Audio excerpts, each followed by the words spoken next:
Buenas noches, participantes del curso Verificación de Métodos en Laboratorio Clínico.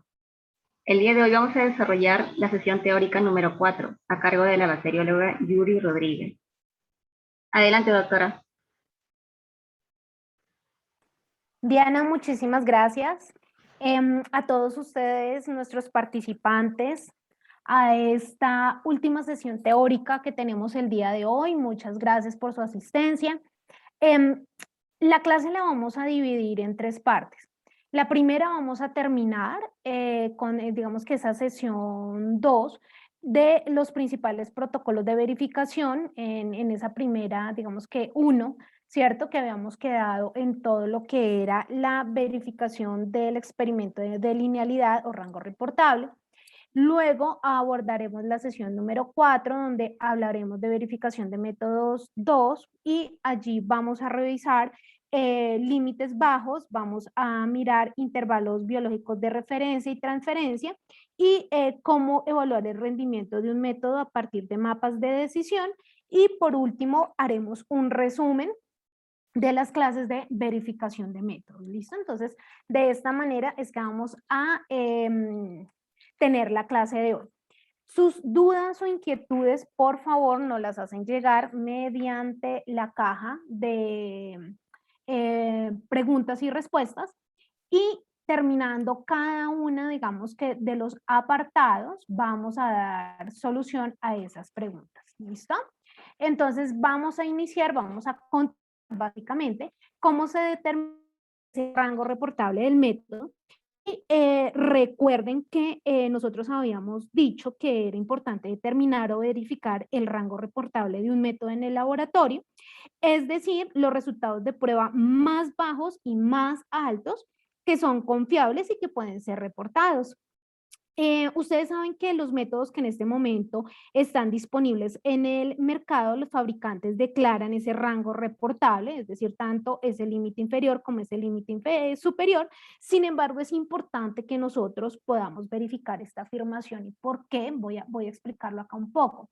Cuando nosotros procesamos nuestros controles de calidad en el laboratorio clínico, nosotros vamos a ver que nosotros, por ejemplo, tenemos un control que me evalúa estas concentraciones, ¿cierto? Entonces, por ejemplo, me evalúa acá y me evalúa por acá, ¿cierto? Esas son las concentraciones de esas, digamos que de esos controles de calidad que yo proceso en mi laboratorio.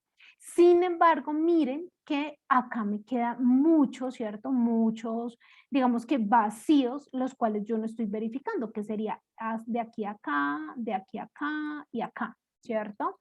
Entonces, digamos que con una verificación de esta linealidad, lo que yo me permito es verificar todo ese rango reportable, ¿cierto? Entonces, vamos a ver que no es suficiente solamente con que nosotros realicemos controles de calidad, sino que también entremos a verificar esta linealidad.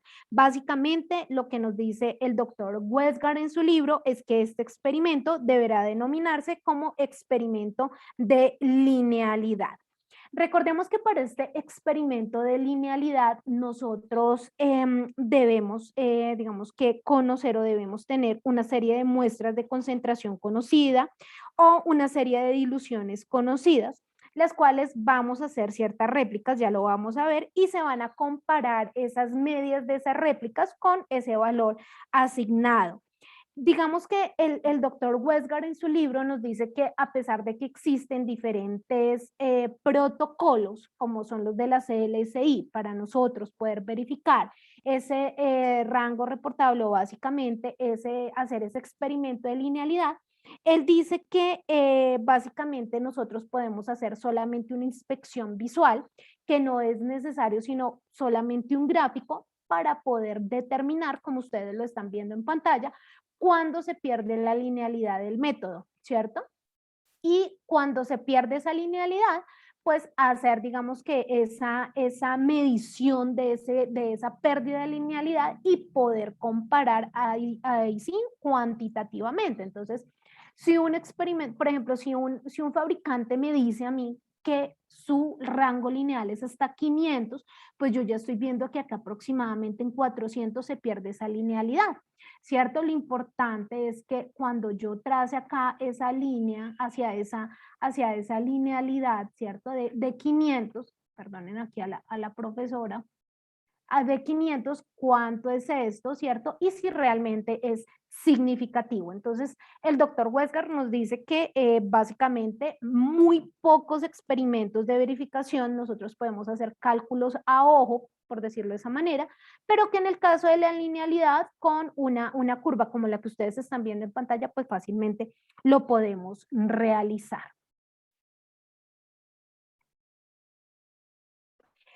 ¿Qué tipo de muestras podemos emplear para hacer esta verificación de la linealidad? Pues básicamente podemos utilizar muestras recientes de pacientes. Estas son ideales si se dispone, digamos que de un volumen adecuado de muestras de pacientes que estén tanto en el límite inferior como en el límite superior y que me permitan hacer diluciones entre ellas y poder generar, digamos, que todo ese rango de medición.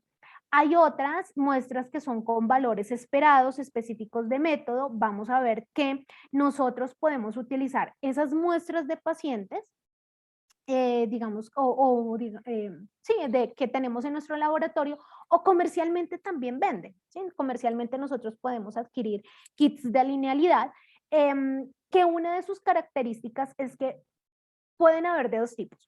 Unos que vienen específicamente para un método u otros que vienen para uso en diferentes métodos, ¿sí? Entonces, nosotros podemos adquirir comercialmente, digamos que este tipo de muestras, ¿cierto?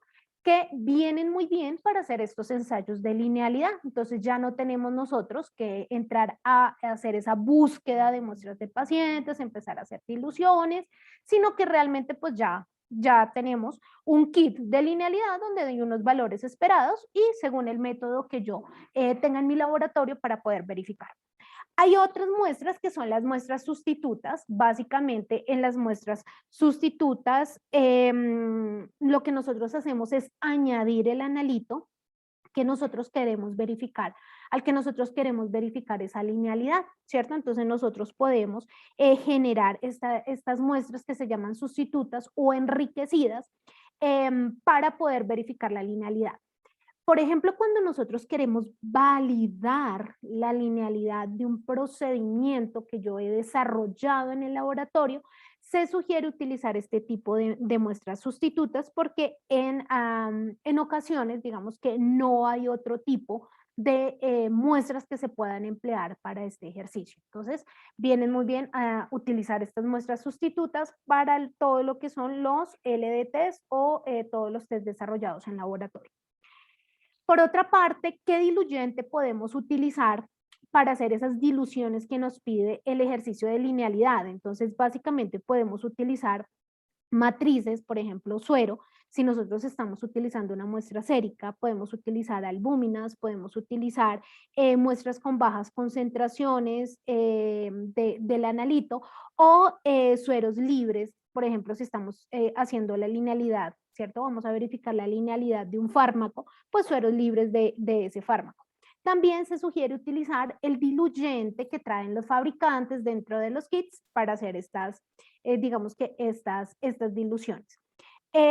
Yo les puedo contar que según la experiencia que he tenido haciendo este tipo de ensayos y este tipo de experimentos de linealidad, realmente conseguir las muestras de pacientes no es fácil, ¿sí? Porque necesitamos muestras que si bien es cierto, me voy a volver un poco, si bien es cierto, me cubran el rango, ¿cierto? El rango analítico, necesito muestra muy baja y una muestra que se acerque mucho a la linealidad que me está indicando el fabricante.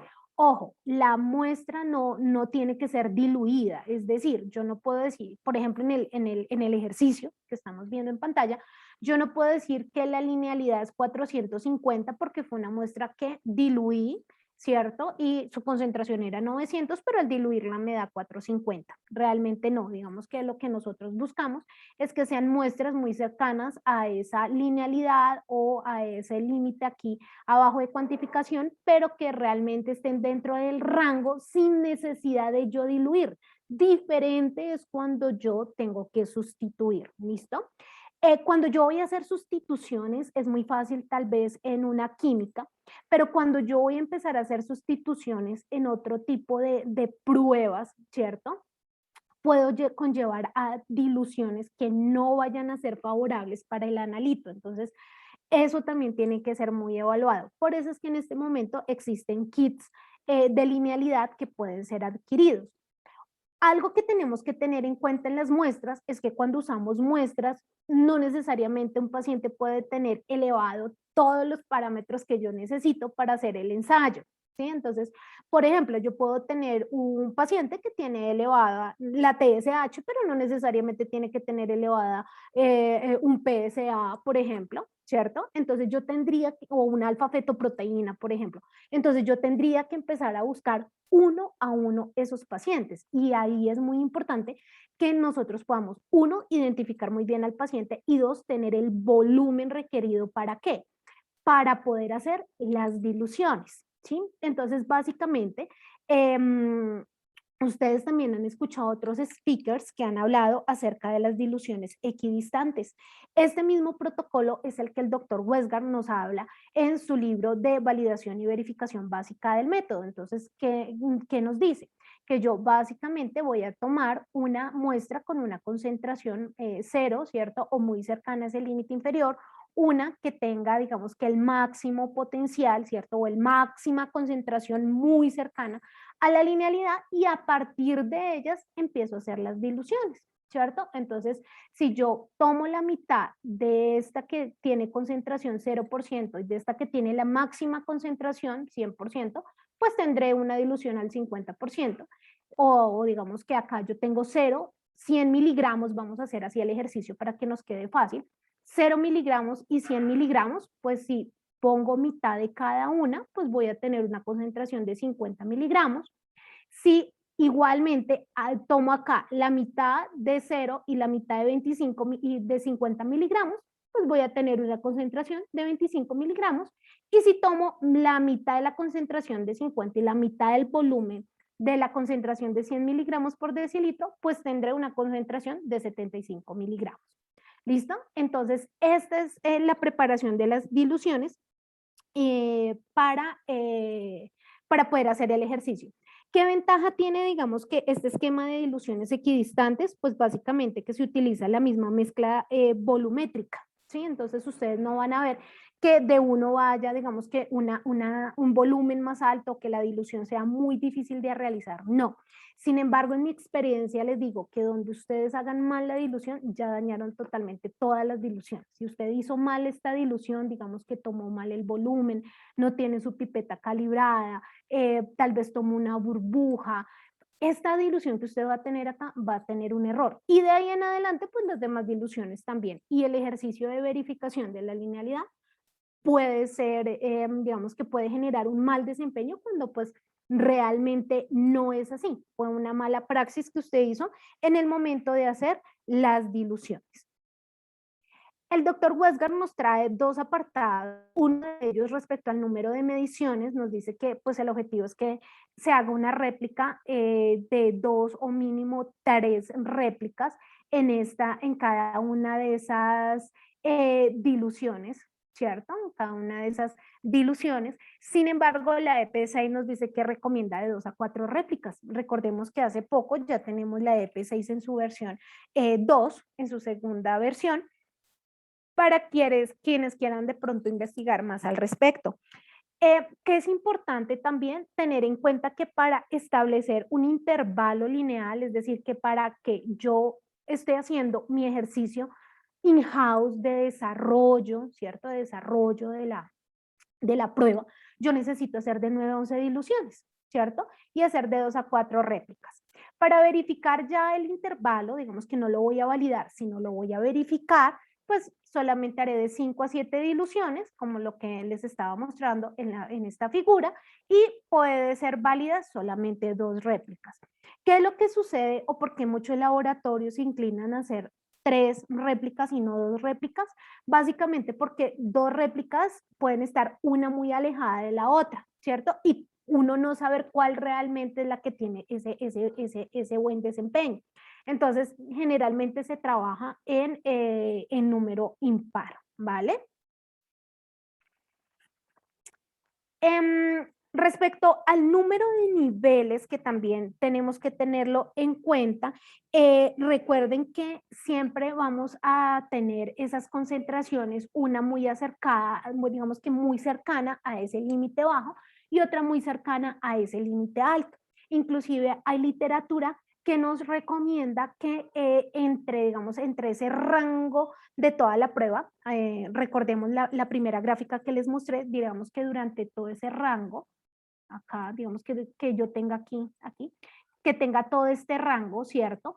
Mínimo el 80% del rango debe estar cubierto con mis diluciones, ¿cierto? Y con mis muestras, entonces yo tendré que estar muy pegadito aquí al bajo y muy aquí a esa linealidad para poder cubrir mínimo en un 80% ese rango, como no lo describe algún tipo de literatura, ¿cierto? El objetivo es que el rango digamos que yo vaya a evaluar fuera el 100%, pero si ustedes se dan cuenta, y el doctor Wesker también lo dice en su libro, difícilmente podemos conseguir las concentraciones muy pegadas hacia esos límites de cuantificación y muy pegadas también a esa linealidad, aunque sería lo ideal, ¿listo? Ustedes están viendo en pantalla, ¿cierto? Esa digamos que una imagen. Respecto a esos ejercicios de verificación, ¿cierto? De esa linealidad. Para verificar, digamos que las afirmaciones con respecto al intervalo reportable de los métodos disponibles en el mercado, normalmente se establecen límites aceptables para la recuperación de cada muestra. Digamos que cuando nosotros vemos esto de esta manera, o cuando ustedes están viendo esta gráfica, nosotros podemos decir que si todos los resultados individuales, recuerden que nosotros, y de pronto acá me devuelvo un poco, recuerden que nosotros tenemos las diferentes concentraciones, o sea, nosotros tenemos 5 diluciones, ¿cierto? Nos vamos a imaginar que estos puntitos son mis 5 diluciones, ¿cierto? Ay, perdonen a la profesora con los gráficos. ¿Listo? De cada ilusión, recuerden que yo voy a hacer 1 o 2 réplicas, o ideal 3 réplicas, ¿cierto? Quiere decir que yo, para establecer esta recta que yo tengo acá, o este punto que ustedes ven acá, yo tuve que haber hecho 3 réplicas y de esa réplica obtener una media, ¿cierto?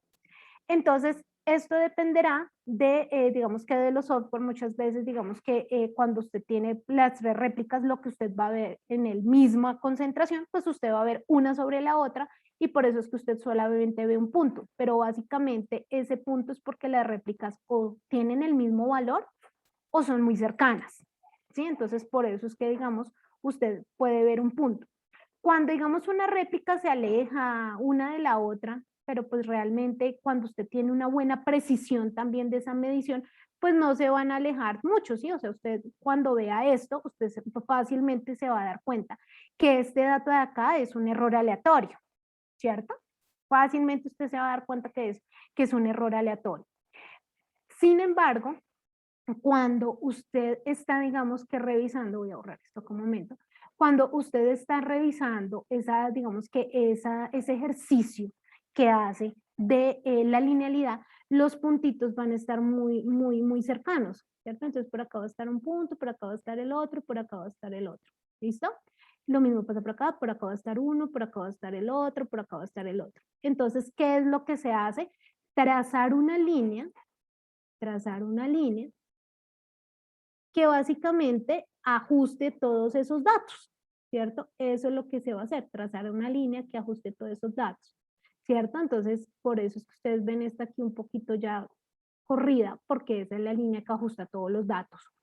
Ahora, ¿qué otra línea? Que sería la que ustedes ven acá, color negro.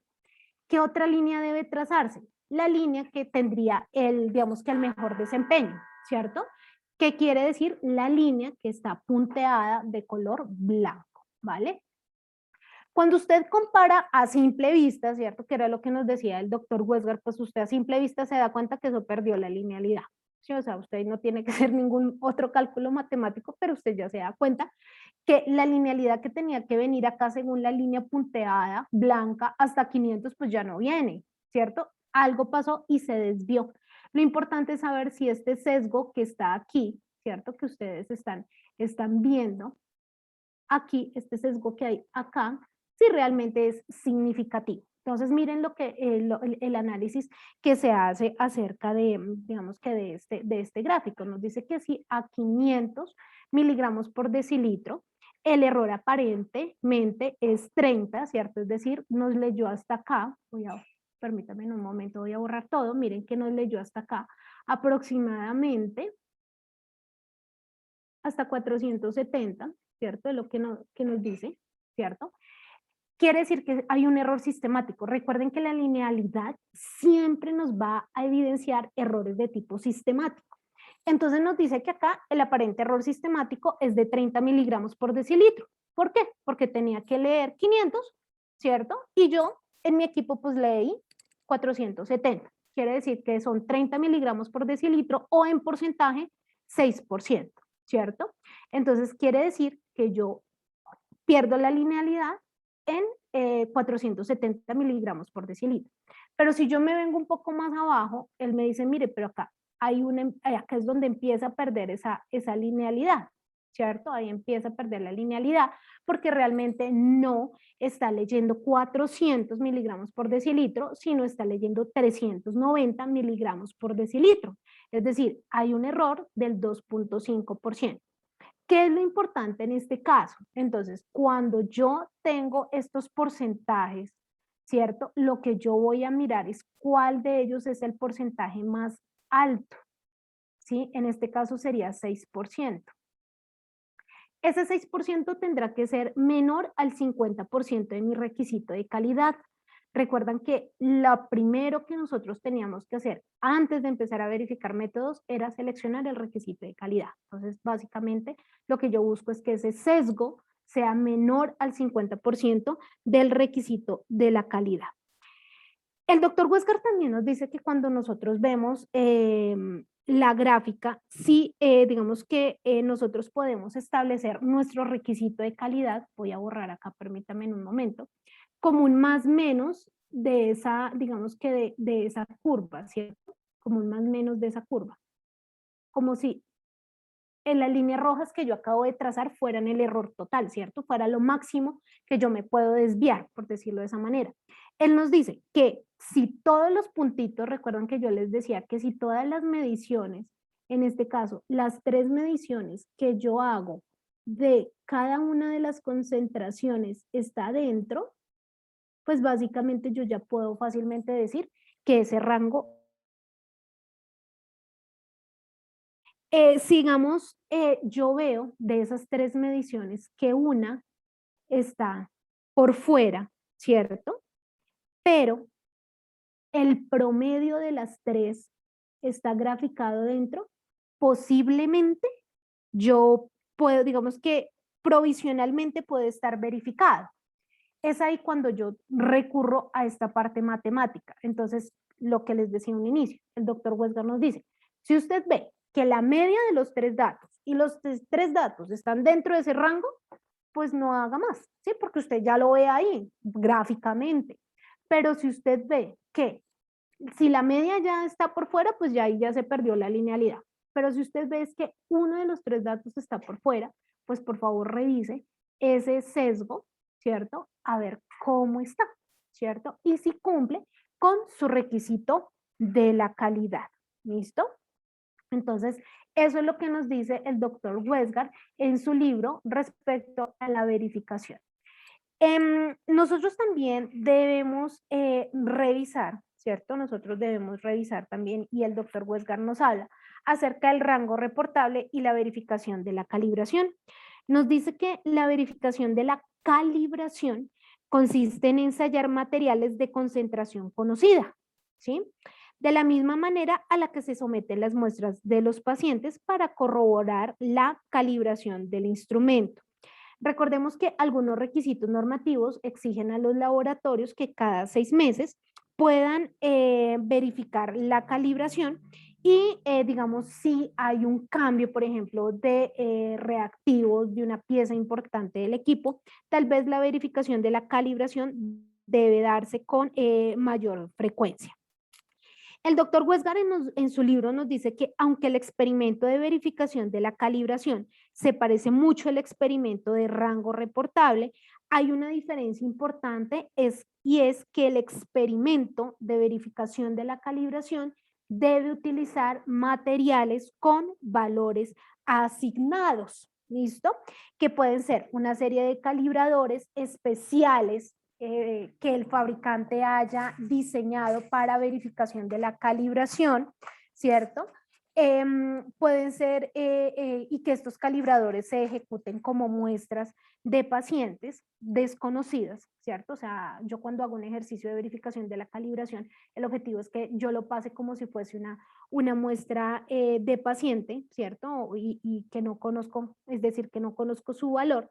Él también nos habla de la posibilidad de tomar muestras de ensayos de aptitud, donde nosotros conozcamos los valores, ¿cierto? Y que podamos evaluar ese rango, digamos que de calibración.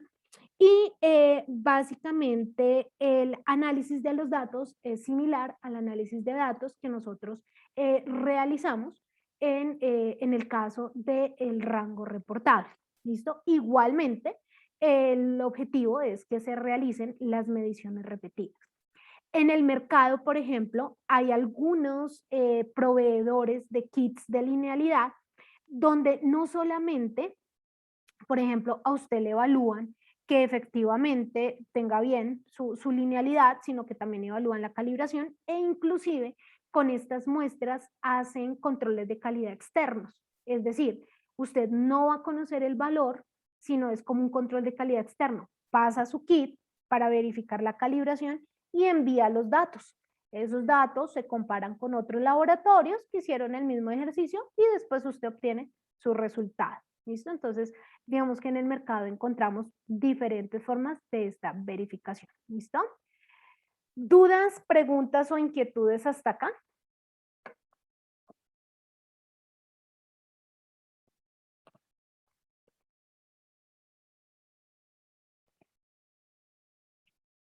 Aquí nos hacen una pregunta, dice, en esas soluciones equidistantes, ¿no sería mejor hacer la dilución desde el 100 y de allí partimos al 75, 50 y 25 para que no ocurra el error que estás comentando? No, digamos que para hacer la dilución,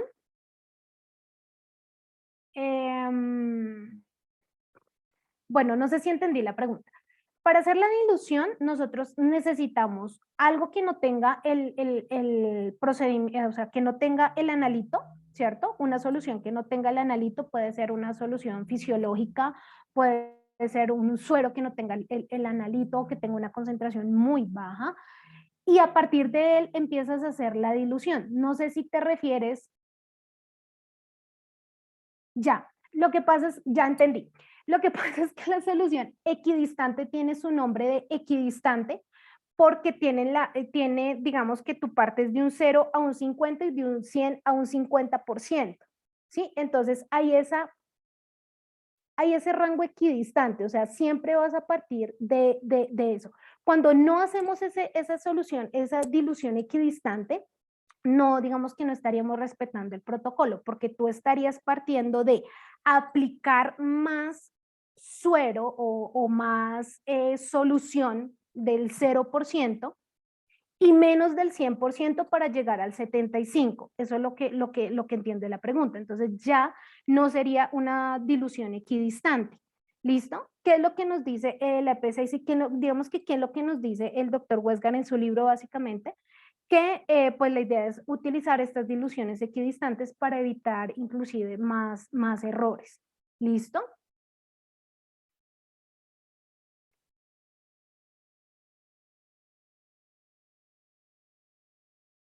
Nos dicen por acá, Solución salina, sí, algunos utilizan solución salina, sí señora, para hacer las diluciones. Muchos fabricantes, digamos que recomiendan hacer las diluciones de las muestras con ese tipo de diluyentes. Dice que qué material de referencia sería más cercano a cero. Igual, Sara, podemos utilizar una albúmina, un suero, por ejemplo. En el caso de que nosotros querramos hacer el ensayo, por ejemplo, del experimento en una glucosa, podemos tomar glucosas de neonatos, ¿sí?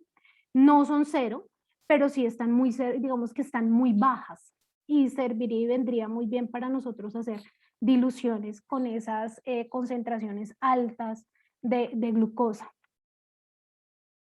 Dice, Yuri, una consulta. ¿El rango que se traza como aceptable es la mitad del requisito? Sí, generalmente recuerden que el sesgo, nosotros en la parte de los ensayos o experimentos de linealidad, nosotros estamos verificando ese error sistemático, es decir, el sesgo. Si nosotros vamos a hacer proporción del error por porcentaje, del 100% del error total, el 50% le corresponde al error sistemático, es decir, al sesgo. Quiere decir que si mi error total es del 10%, mi sesgo máximo será del 5%. Por lo tanto, el sesgo máximo que yo haya obtenido entre la media de mis mediciones del experimento de linealidad y el valor, digamos que dado como referencial, o si yo tengo un valor dado por fabricante en un kit, pues básicamente la diferencia porcentual en sesgo será tendrá que ser máximo del 50%, en este caso 5%. ¿Listo?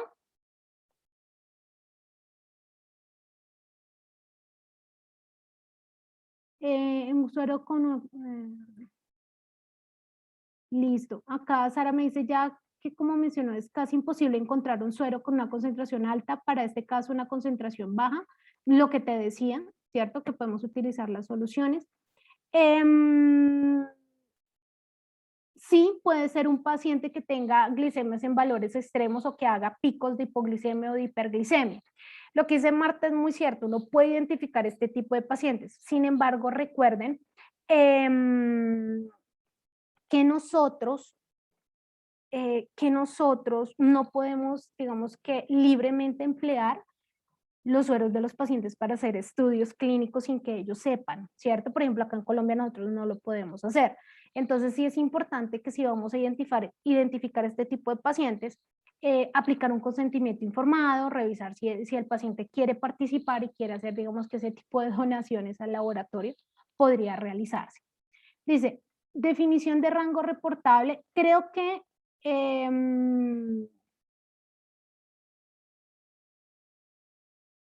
acá es la misma pregunta. Ok, cuando yo hablo del rango reportable, recuerden que es el rango en el cual yo puedo reportar mi muestra, ¿cierto? Entonces yo tengo un rango reportable. Voy a devolverme acá un poco.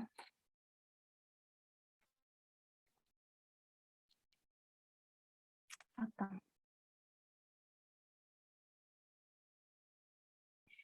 Antes de llegar acá, la última pregunta dice, ¿podemos tomar como referencia solución salina como material de referencia para una concentración de cero para la linealidad? Sí, podrías tomarlo. Inclusive la EP6 lo menciona, ¿sí? La EP6A2 lo menciona. En el caso de interferencias, depende. Marian nos pregunta que si alguna muestra con interferencia como ictericia podría ser utilizada. Entonces recordemos que tenemos que ser muy cuidadosos digamos que de las interferencias que vengan declaradas por fabricante, porque si nosotros aportamos digamos que esa interferencia a las muestras, claro que sí podría llegar a influir en el ejercicio. Entonces sí tenemos que ser muy cuidadosos de cuánto es la concentración máxima por ejemplo, de bilirrubinas, de colesterol o triglicéridos, de hemoglobina que puede contener una muestra, para que no nos vaya a afectar. ¿Listo? Por favor, me confirman si las respuestas están siendo claras o si responden a su pregunta. Si no, por favor, me vuelven a hacer la pregunta. Acá me hacen una consulta Sara, en este caso, digamos que para mayor información acerca de las matrices que podemos hacer, ¿cierto? Digamos que sobre las diluciones.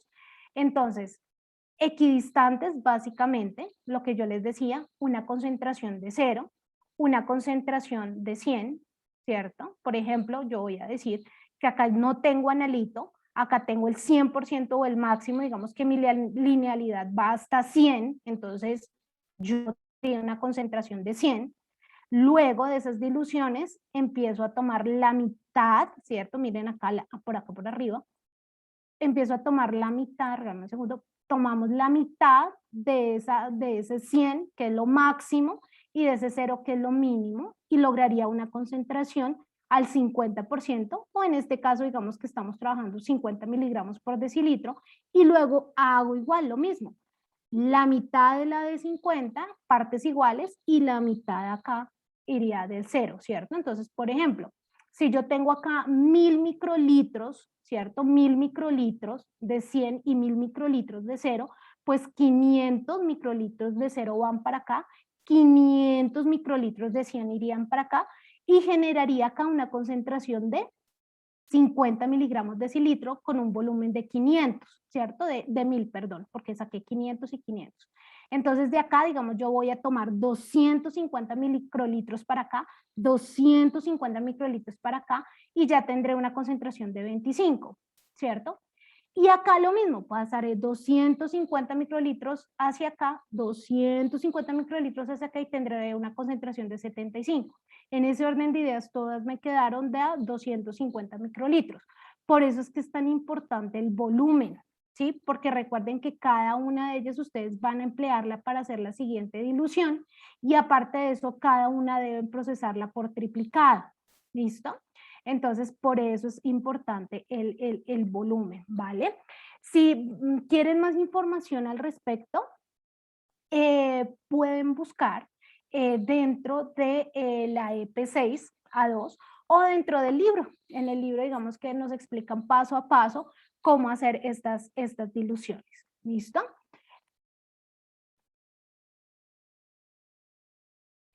Dicen el valor 0 se incluye dentro de, dice, bueno, dos cosas, vamos para acá, que ya creo que respondemos a ambas preguntas. Aquí.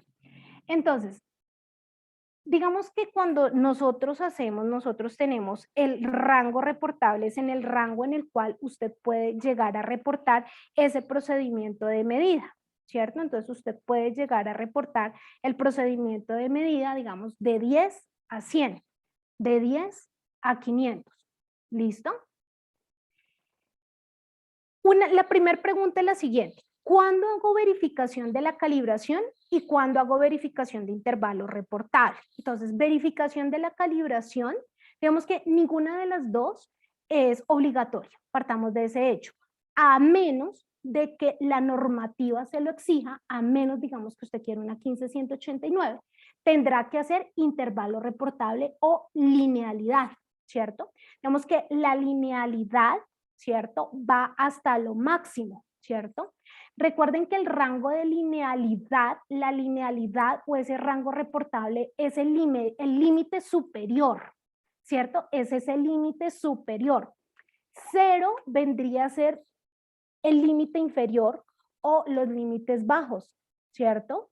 0.1, 10, 20, según el procedimiento de medida, que es ya lo que nosotros vamos a ver en un momento, ¿listo?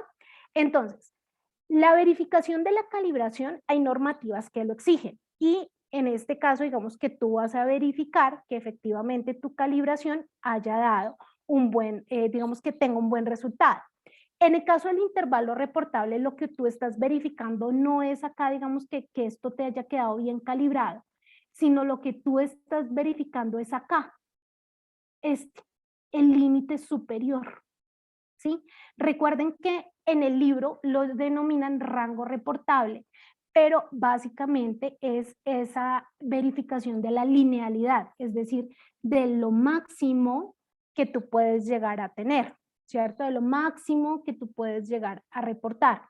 En el caso de verificación de la calibración,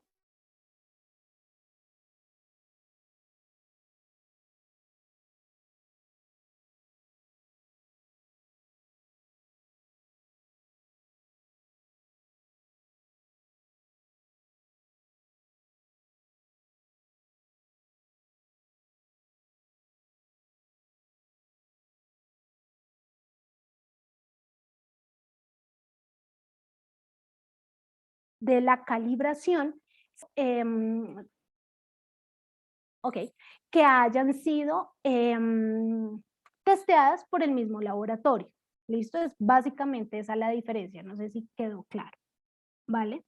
Entonces, ahora me preguntan, ¿el valor 0 se incluye dentro del rango de linealidad? Vamos a ver ahora límites bajos, porque recuerden que la linealidad es ese límite superior, ¿cierto? Vamos a ver que digamos que el rango reportable va a estar dentro del límite inferior, detección, cuantificación, y el límite superior, que sería la linealidad. ¿Listo? Entonces, para efectos del libro, ellos hablan de rango reportable inicialmente, pero pues vamos a ver es que es básicamente la misma linealidad. Y el rango de reportable estará contenido dentro del límite de cuantificación, detección en algunos casos, y la linealidad. Vamos a ver, digamos que muy seguido de lo que veníamos hablando respecto a digamos que ese límite superior o esa linealidad, vamos a poder revisar ahora ese límite de detección, ¿cierto? Los intervalos de referencia y cómo vamos a revisar ese, digamos que ese desempeño que ha tenido nuestro método. En el anterior experimento de rango reportable, recuerden que se utiliza para caracterizar lo alto que puede ser el valor de la prueba y seguir siendo fiable. Básicamente es eso lo que nos dice rango reportable o linealidad, ¿cierto?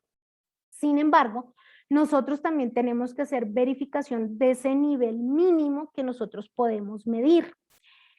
Pero no a todo nosotros le vamos a hacer límites de detección o no a todo le vamos a hacer límites bajos, ¿cierto?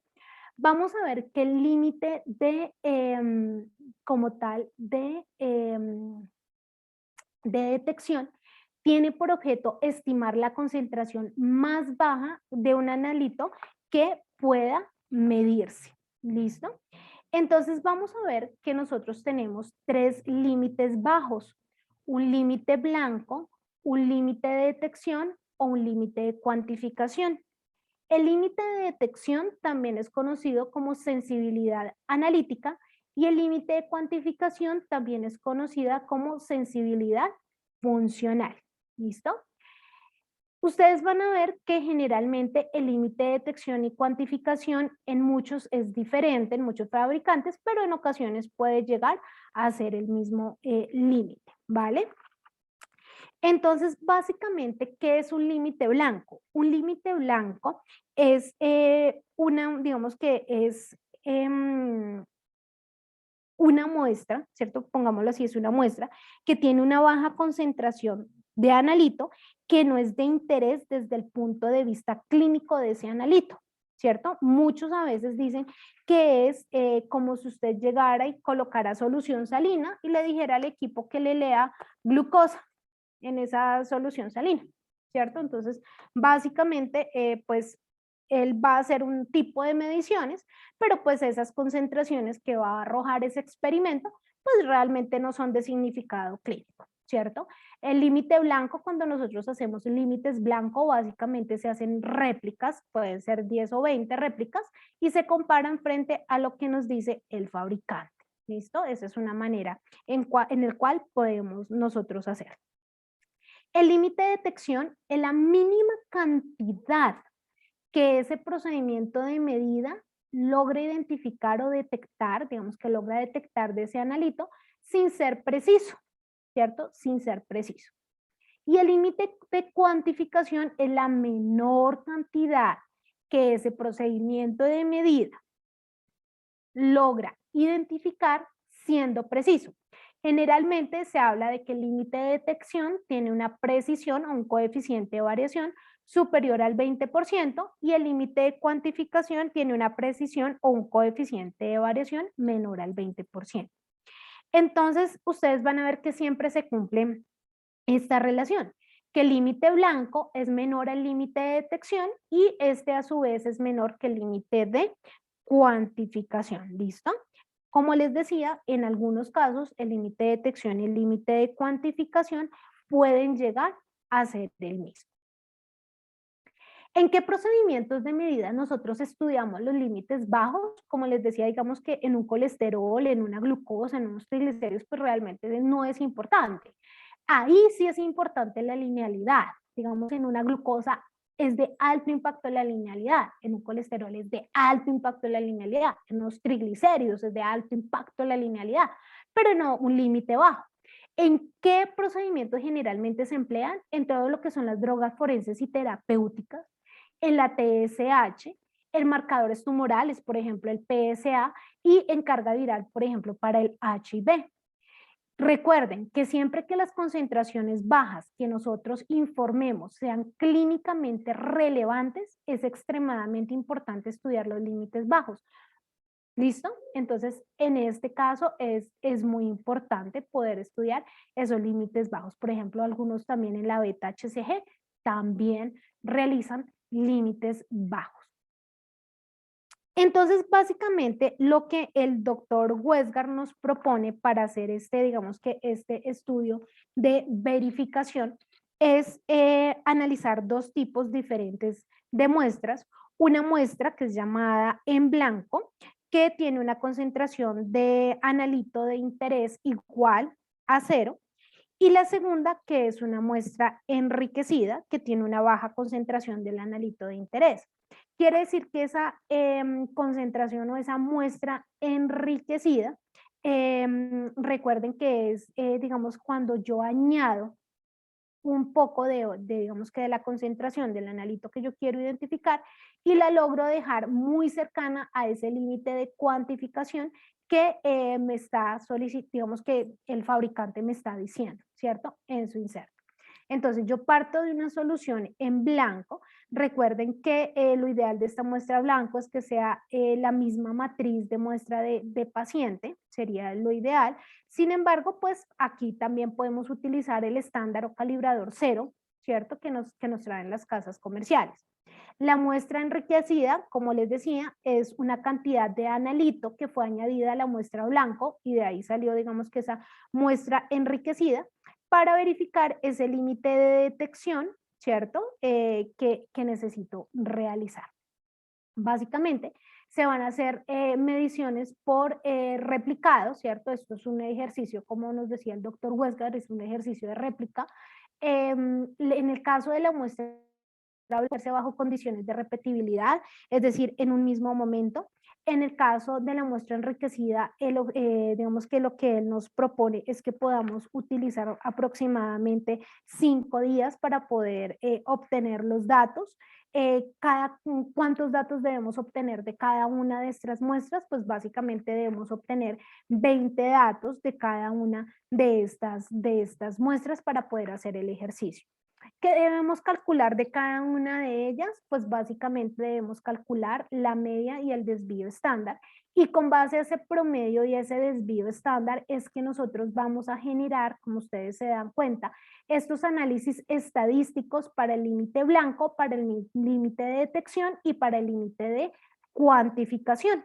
¿A partir de qué? De los promedios o de las medias de la muestra blanco y de la muestra enriquecida, más digamos que un intervalo al 95% o digamos que cobertura del 95% de la campana de Gauss, porque sería digamos que esta constante de 1,65 por el desvío estándar obtenido de las 20 réplicas obtenidas de la muestra blanco o de la muestra enriquecida. ¿Listo? Entonces, básicamente de esa manera es que el doctor Westgard nos propone que nosotros podamos verificar los límites bajos que obtenemos, digamos que nos está dando el fabricante y que queremos verificar en nuestro laboratorio clínico.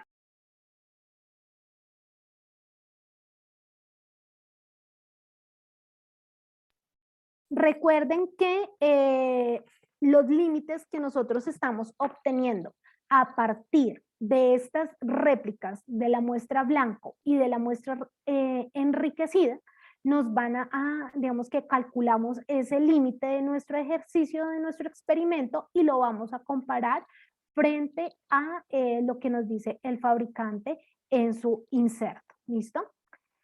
Hay otro procedimiento, digamos que el doctor Westgard, si bien es cierto, lo menciona en su libro, pero no entra, digamos que a mucho detalle, es lo que nos dice la CLSI EP17A2. Y ella parte del hecho que también podemos hacer un número de mediciones, que pueden ir desde 20 mediciones hasta 1000 mediciones, pero lo que se pretende es que, digamos que en esas mediciones yo tenga un porcentaje de mediciones que estén dentro del rango digamos que hemos delimitado por un requisito de calidad. Entonces lo que yo esperaría es que si yo hago 20 réplicas de esas mediciones de muestra, digamos, del límite de cuantificación o límite de detección, ¿cierto? En esos límites, de esas 20 réplicas que yo haga, el 85% de esos datos estén dentro del rango estipulado, ¿cierto? Que querría decir el límite que me da el fabricante, más o menos mi requisito de la calidad. De esa manera lo maneja la EP17. Realmente es un ejercicio o un experimento que se ve sencillo, pero digamos que tiene un trabajo que es básicamente no solamente conseguir las muestras, sino poder llegar a esa concentración ideal del límite de detección o el límite de cuantificación. En el libro el doctor Westgard nos habla de que cómo podemos llegar a conseguir esas concentraciones, pero si bien es cierto, al final dice que es muy difícil llegar a ellas, ¿sí? Entonces, ¿qué sería mejor? Recurrir también a algunos kits que puedan llegar o venir de manera por el fabricante, o que fuésemos muy cuidadosos al momento de realizar la muestra enriquecida y poder identificar correctamente esa muestra blanca. ¿Listo? Entonces vamos con ronda de preguntas. Entonces acá nos dicen que el límite de detección, dice la concentración debe ser cercana al punto de corte si hablamos de una prueba cualitativa. Digamos que sí, tendría que ser muy cercana. Recuerden que ahí hay dos cosas, ¿cierto? Harsat. Primero, nosotros podemos hablar de límites de detección en pruebas cualitativas clásicas, ¿cierto? Es decir, la que yo veo al ojo, que tiene una respuesta binaria, positivo o negativo, pero que yo no tengo un instrumento para medir, ¿cierto? Por ejemplo, una prueba de embarazo, ¿vale? Pero si ya nos hablamos de unas pruebas cualitativas que dependen de cutoff, pues básicamente ahí ya no hablaríamos de esos límites de detección, ¿cierto? Por ejemplo, en esa prueba de punto de corte. Yo no hablo del límite de detección, yo hablo de un cutoff, ¿cierto? Digamos que el límite de detección, el límite de cuantificación, viene dado para pruebas que son netamente cuantitativas, ¿cierto? Variables cuantitativas continuas. En este caso, lo que nosotros tendríamos que hacer, que revisaron ayer con la doctora Mónica, es esa verificación del punto de corte que ella les comentó según la EP12A2. ¿Listo? Por acá nos dicen, Marcela nos pregunta, para las muestras usadas en la verificación del intervalo reportable, estas deben ser cuantificadas en otro equipo, sino como aseguro su valor asignado. Entonces, Marcela, básicamente el doctor Westgard nos habla que si bien es cierto pueden ser cuantificadas por otro equipo, no necesariamente, puede ser por mi mismo equipo. ¿Cómo aseguro el valor asignado? Porque tu equipo debe estar en control. O sea, tú llevas un control de calidad interno, tú llevas un control de calidad externo que garantiza que efectivamente tienes un buen desempeño dentro de esas concentraciones. Lo que tú pretendes es revisar si cuando ya estés llegando a la linealidad de la prueba, si efectivamente mantiene o no esa linealidad. ¿Listo? Pero sí, claro que digamos que el objetivo es que sean por tu propio equipo. Si quieres asegurar el valor asignado y tú decir, no, ven, yo quiero realmente trabajar con una muestra que tenga un valor asignado, que mejor dicho, por inserto me lo digan, ya tendrías que adquirir es un kit de linealidad. ¿Listo? Ya tendrías que adquirir el kit. Bueno, básicamente, Carlos, ¿cómo se enriquece esa muestra blanco? Tú puedes enriquecerla, digamos que usando otro tipo de muestra, digamos que en la TSH puedes utilizar muestra, o en el caso de una muestra de paciente también alta que te ayude a enriquecer, o puedes utilizar en el caso de las drogas, venden estándares de drogas, puedes también enriquecerlo con estándares. Recuerdo que, bueno, hace algunos años lo que nosotros hacíamos era también tomar los estándares o calibradores que enviaba el fabricante en altas concentraciones y poder, con ese estándar nosotros también enriquecíamos muestras para poder llegar a esa concentración, ¿vale? O sea, y partiendo de una muestra que realmente, digamos que un calibrador que es conocido.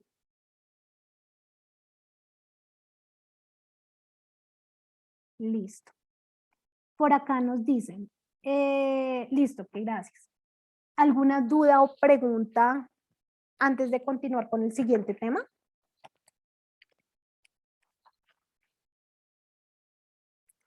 Vamos a ver cómo se hace la verificación de métodos de transferencia e intervalos de referencia. Recordemos que ya nosotros no hablamos de valores como tal, valores de referencia, porque pues yo no tengo un valor, yo tengo es un intervalo. Entonces nosotros hablamos de intervalos de referencia para poder hacer esa verificación. El doctor Westgard en su libro nos dice que lo último que nosotros llegamos, o la última característica que nosotros llegamos a verificar es el intervalo de referencia, porque en sí mismo, digamos que no interviene dentro de la aceptabilidad del método, pero pues sí es importante para hacer la interpretación de los resultados. ¿Listo?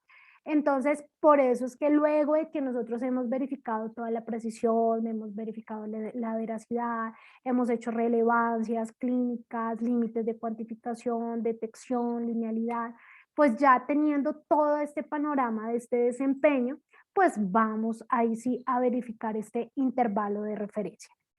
Básicamente, él nos habla de que, y en su libro se enfoca en la verificación y básicamente en esa transferencia de los intervalos de referencia, más no en su establecimiento, ¿sí? Entonces, él nos dice que hay diferentes enfoques para nosotros hacer transferencias de estos intervalos biológicos de referencia y el primero de ellos es el juicio divino. Básicamente, el laboratorio simplemente revisa la información presentada y verifica subjetivamente que los intervalos de referencia son aplicables a la población de pacientes que tiene en su laboratorio. Entonces, él nos decía que de quién revisa la información, pues básicamente la puede revisar de lo que el fabricante haya declarado en su inserto o intervalos que hayan establecido otros laboratorios que tengan una población similar de atención core a la que está atendiendo el laboratorio. Entonces, digamos que eso nos dice que es el juicio divino. Sin embargo, él dice que también es importante hacer una investigación cuidadosa, digamos que de ese estudio que haya hecho el fabricante, o de pronto si usted va a hacer la transferencia de algún tipo de recomendación que esté publicada, porque básicamente eso va a interferir, como ustedes se dan cuenta, en la conducta clínica que el médico vaya a tomar con respecto al intervalo biológico de referencia y el resultado del paciente. ¿Listo?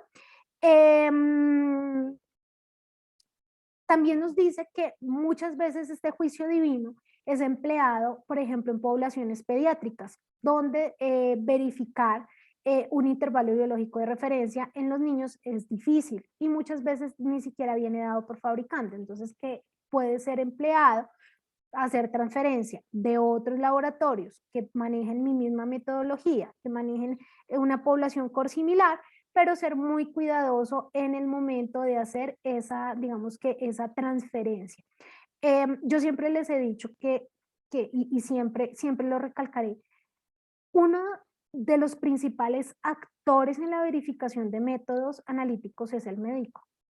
Yo no puedo indistintamente, y se los dije en la primera clase, solamente cambiar el método sin avisarle al clínico. Si el médico no sabe que se está cambiando el método o que de un momento a otro usted empezó a reportar otra metodología, él va a tener un desfase o digamos que puede inclusive llegar a tomar una decisión que no sea la correcta en los pacientes que está haciendo ese seguimiento. Entonces, cuando nosotros vamos a aplicar este tipo de enfoques de transferencia, como es el juicio divino, que es tomado de otro laboratorio o tomado, digamos que una revisión simple que hice del inserto del fabricante o de una publicación tal vez, sí es importante considerar la opinión médica que ellos tienen o de los médicos frente a este tipo de transferencias. La otra transferencia que nos habla el doctor Westgard en su libro es la verificación con 20 muestras, que esta es básicamente en la que se enfoca, una de las que se enfoca la guía de la CLSI EP28A3C, donde nos dice que nosotros debemos recolectar 20 muestras de individuos sanos o de individuos referenciales, como nos dice, básicamente a partir de un cuestionario, ser muy cuidadosos en ese cuestionario. Vamos a ver que dentro de las guías vienen las preguntas a hacer, donde ese cuestionario pues va a tener unos criterios de inclusión y exclusión que me van a permitir identificar si el individuo es o no es sano. ¿Listo? Aparte de ello, entonces, ¿qué necesitamos? Digamos que tener nuestros individuos, pero tener o recurrir a ese intervalo biológico de referencia que el fabricante nos da en el inserto. Entonces, ¿en qué consiste el ejercicio? Yo tomo mis 20 muestras, proceso esas muestras y lo que yo voy a revisar es que 2 o menos de esas muestras estén dentro del intervalo declarado por el fabricante. De esa manera yo voy a verificar si 2 o menos muestras están dentro del intervalo declarado por el fabricante, pues básicamente por transferencia puedo tomar esos datos de fabricante. ¿Listo? Ojo que acá es diferente. El juicio divino, usted no hace esta verificación con muestras de pacientes ni nada. Usted simplemente toma lo que le dice el fabricante y lo coloca en sus resultados, ¿cierto? En el informe de sus resultados. Acá usted sí está verificando digamos que ese intervalo declarado por fabricante. La EP28A3C nos dice, ok, usted puede hacer este tipo de verificaciones, pero no necesariamente pues tome muestras de pacientes, revise dentro de los datos que usted ya tiene en su laboratorio y verifique con 20 pacientes si están dentro del intervalo declarado.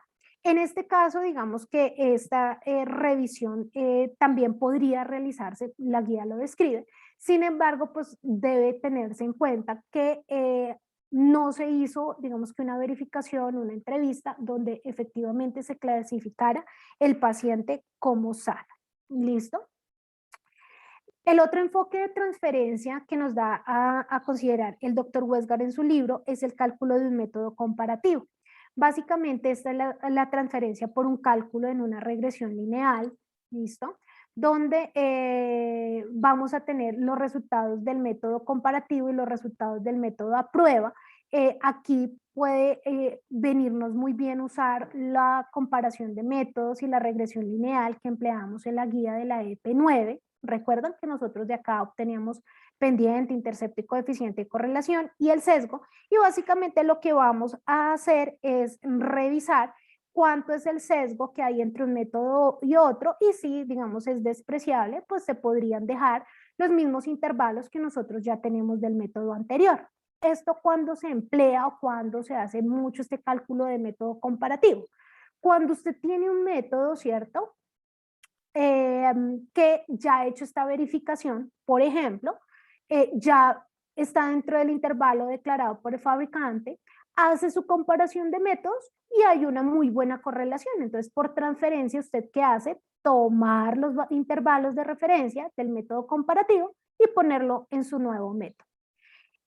Es algo muy sencillo porque usted acá, digamos que simplemente está trayendo esa regresión lineal y está comparando ese sesgo también. Sin embargo, el doctor Westgard, ¿qué nos dice? Nos dice que sí es recomendable que luego de que usted haga esa transferencia, pueda hacer ese estudio de verificación con 20 muestras, porque de todas maneras el método es diferente y pueden haber, digamos que algún tipo de diferencias que es mejor comprobarlas mediante la verificación de las 20 muestras de paciente.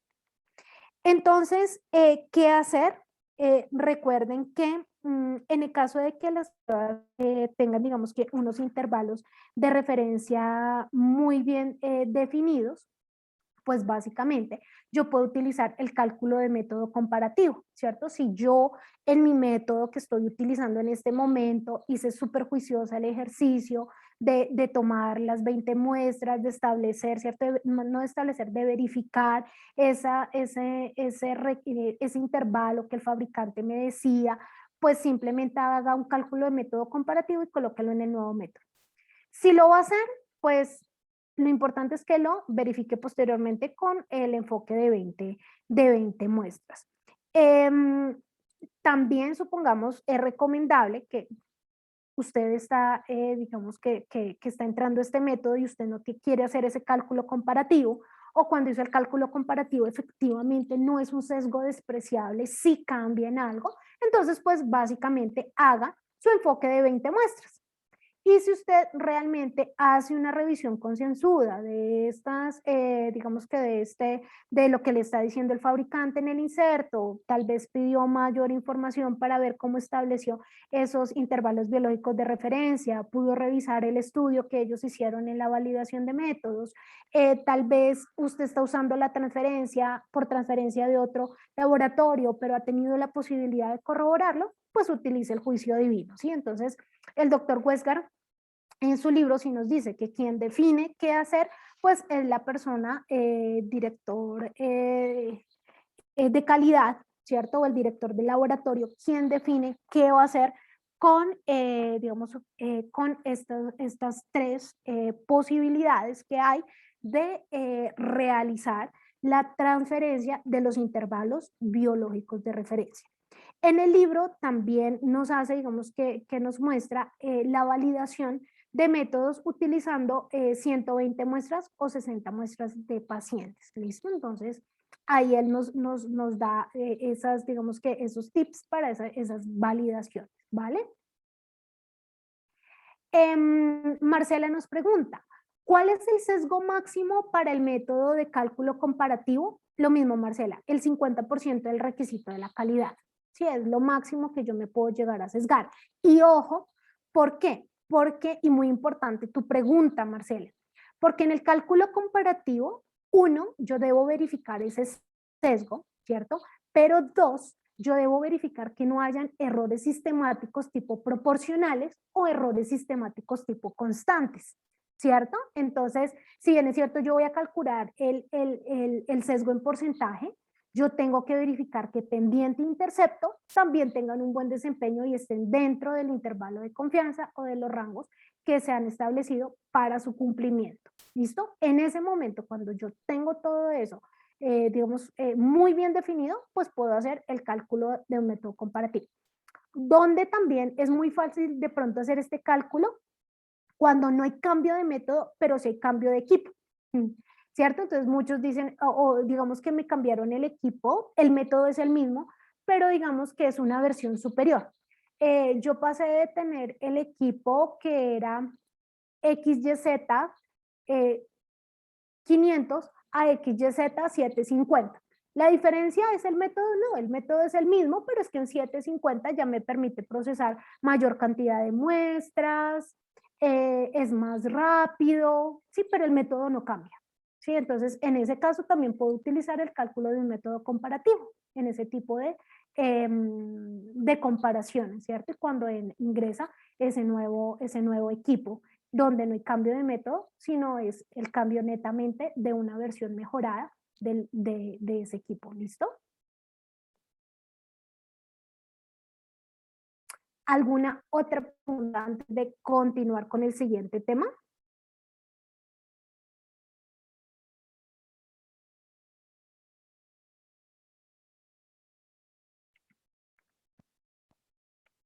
Listo.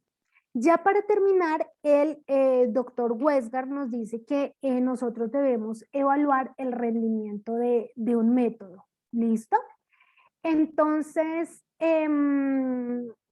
recordemos que el significado, y cierto, con esta pregunta empezamos hace ya 4 sesiones, que cuál era el significado interno, oculto y más profundo y secreto de una validación o verificación del método. Dijimos que era evaluar los errores, ¿cierto? Errores de tipo aleatorio, errores de tipo sistemático, y ver qué tan grandes eran esos errores frente al requisito de la calidad. Y decíamos que si el error era grande, ¿cierto? Y sobrepasaba mi requisito de calidad, pues realmente tenía que tomar la decisión de si ese método tenía que ser reemplazado, monitorizado o modificado, ¿cierto? Entonces, digamos que nosotros habíamos visto esta parte iniciando digamos que el curso. Entonces, el doctor Westgard nos dice que nosotros debemos utilizar un cuadro de decisión del método para mirar cómo está el desempeño de nuestro procedimiento de medida, ¿cierto? Y él en su libro nos trae este cuadro, ejemplo, de decisión de método. Si ustedes ven en la parte inferior está la imprecisión observada en coeficiente de variación y acá en el eje X y en el eje Y vamos a ver el sesgo también, que será en porcentaje, ¿cierto? En todo cuadro de decisión, ustedes siempre se van a dar cuenta que X es coeficiente, Y es sesgo, y aquí va a haber un techo, como un máximo. Y ese máximo va a ser mi requisito de la calidad, ¿cierto? Ese máximo va a ser mi requisito de la calidad.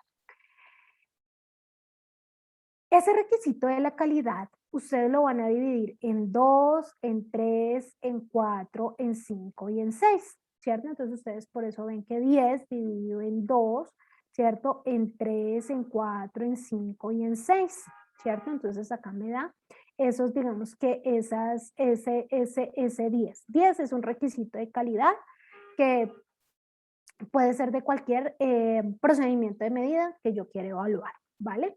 Entonces, el que me dice, él en su libro también trae otro cuadro de decisión, donde igual, en coeficiente sesgo, y dice que cuando usted divide esto en 2, en 3, en 4, en 5 y en 6, a cada una de estas zonas les va a dar un nombre, ¿cierto? Entonces le va a dar una zona con nombre inaceptable, pobre o deficiente, marginal, buena, excelente y de clase mundial. Generalmente esto yo lo asocio mucho a cuando usted hace un gráfico de decisión sigma, que usted divide en 2 sigma, 3 sigma, 4 sigma, 5 sigma y 6 sigma. Y donde básicamente si usted está de 3 hacia abajo, pues va a tener un proceso peligroso, realmente no un buen desempeño, y de 3 hacia arriba, ideal de 4 hacia arriba, pues va a tener un proceso más seguro y con un mejor desempeño. ¿Listo? Entonces, el doctor Westgard nos trae este gráfico de decisión de método. En este gráfico de decisión de método, básicamente usted va a generar un punto operacional. Ese punto operacional, ¿entre qué lo va usted a generar? Entre el cruce que usted vaya a realizar del coeficiente de variación, ¿cierto? De su coeficiente de variación y de su sesgo, ¿cierto? En el cruce donde estén ellos dos, pues básicamente usted va a generar algo que se va a llamar punto operacional, ¿listo? Entonces usted va a generar acá el punto operacional, ¿listo? Ahora, dependiendo de donde esté ese punto operacional, pues va a depender el desempeño de su método, ¿cierto? ¿Qué es lo que busca este gráfico de decisión de método? Pues que básicamente usted de un simple golpe de vista pueda ver cuáles son esos procedimientos de medida en los cuales usted alcanzó un mejor desempeño y en cuáles no. ¿Listo? Generalmente se puede cruzar el coeficiente de variación que usted ha obtenido del control de calidad o de esa verificación de métodos en condiciones de precisión intermedia. Y acá el sesgo usted lo puede tomar de esa veracidad que ha obtenido. O si realizó una EP15A3 solita, De ahí puedo obtener el sesgo en porcentaje o puedo obtenerla, por ejemplo, en un ejercicio de comparación de la EP09A3. ¿Listo? Entonces acá de su ejercicio de precisión intermedia y acá de ese ejercicio de la EP15A3 o de ese ejercicio de la EP09A3. ¿Listo? Entonces, ¿esto qué le permite a usted? Pues que usted en un simple golpe de vista vea cuáles son aquellos procedimientos de medida que tienen buen o mal método y digamos que estos que tienen pobre desempeño, ¿cierto? Que usted los puede empezar a evaluar y si es o no conveniente o correcto ingresar el método. Vamos a ver que digamos que este gráfico de decisión que ustedes están viendo acá, mire que nos dice que es para métodos con un 10% en su requisito de calidad o en su error total. Yo lo que les sugiero es que hagan una normalización, ¿listo? Que lleven todo a 100 y básicamente en un solo mapa ustedes van a obtener muchos procedimientos, más procedimientos de medida. Digamos que acá todos estos que yo les he graficado, digamos que tienen un requisito de calidad igual a 10. Pero como ustedes saben, no todos los requisitos de calidad van a estar en 10, ¿cierto? Colesterol, glucosa, hemoglobina, hematocrito, glóbulos blancos, rojos, plaquetas, TSH, alfa-fetoproteína. Pues yo tendría que hacer entonces un mapa o un cuadro de decisión para cada uno de ellos. Y pues realmente eso no es práctico para el laboratorio. Entonces mi sugerencia es que lleven todo a 100, ¿cierto? Es decir, que acá su requisito de calidad no sea 10, sino sea 100. ¿Cómo hacen ustedes para llevar los gráficos de decisión o inclusive también sus gráficos sigmamétricos a 100? Por una sencilla regla de 3, ¿sí? Entonces esto es lo que se llama normalización. La normalización, digamos que es llevar a 100, ¿cierto? Es eso. Entonces, en un simple gráfico de 3, ¿ustedes qué dicen? Mi error total es igual al 10%, ¿cierto? Ese 10% quiere decir que es el 100%, lo que ustedes están viendo acá, ¿cierto? El 100%. ¿Listo? Si mi coeficiente de variación, es decir, el coeficiente de variación que yo obtuve de mi ejercicio de precisión fue 2%, ¿cuánto es?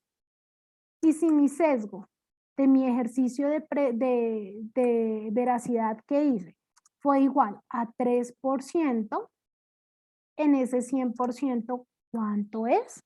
Entonces, básicamente lo que nosotros estamos haciendo acá es esa, digamos que esa regla de 3, ¿sí? Entonces, lo que nosotros vamos a hacer es 2% dividido 10, ¿cierto? Esto nos da igual a un coeficiente de variación normalizado del 20%, que acá me quedó en minúscula, y lo mismo vamos a hacer con el sesgo en porcentaje, que nos va a dar un sesgo normalizado igual al 30%, ¿cierto? Entonces, yo aquí, ¿qué voy a tener en este gráfico? Pues básicamente que acá va a estar 100%. Acá en la mitad, ¿yo qué voy a tener? Pues básicamente yo voy a tener acá el 50%, por acá, el 50% y acá voy a tener 0%. Lo mismo, acá ¿qué voy a tener? Aquí voy a tener el 50%, ¿cierto? Acá vamos a suponer que esta va a ser como la mitad de mi cuadro y voy a tener el 25% y acá voy a tener el 0%. Entonces, básicamente, en el ejercicio que nosotros acabamos de hacer, voy a borrar aquí todo esto, como por acá adentro.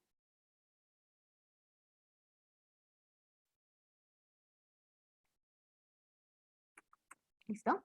Entonces, básicamente, yo voy a hacer el cruce del 20%, ¿cierto? De mi coeficiente de variación, voy a suponer que va a ser por acá, voy a decir que por acá está, 20% y mi sesgo es el 30%, entonces más o menos estaría por acá, ¿cierto? Este vendría siendo mi punto operacional, ¿listo? Entonces yo acá ya puedo decir que este procedimiento de medida que yo acabo de verificar tiene un buen desempeño, ¿listo? De esa manera lo puedo hacer y en este mapa yo tendría la posibilidad de tener muchos procedimientos de medida incorporados, ¿cierto? ¿Por qué? Porque básicamente lo que yo puedo hacer es convertir todo esto, normalizar todos los ejercicios, ¿cierto? Que yo he hecho todos estos ejercicios, de los diferentes procedimientos de medida y pues básicamente en un solo mapa yo los puedo ver independientemente el valor del requisito de la calidad. ¿Listo? Entonces de esa manera yo podría llegar a ver. Y acá digamos que fácilmente yo puedo llegar a ver si tengo un mal desempeño, si es asociado a la precisión o si es asociado al sesgo. ¿Listo? De esa manera nos presenta el doctor Westgard el cuadro de decisión de método. ¿Qué pasa cuando estoy en cada una de estas zonas? Entonces, miren, lo que él me dice que en una zona inaceptable, si su procedimiento de medida está en una zona inaceptable, pues básicamente no es aceptable para el funcionamiento rutinario y usted no debería aceptar ese método. El pobre dice, pues realmente no debería aceptarlo porque también es un rendimiento poco satisfactorio.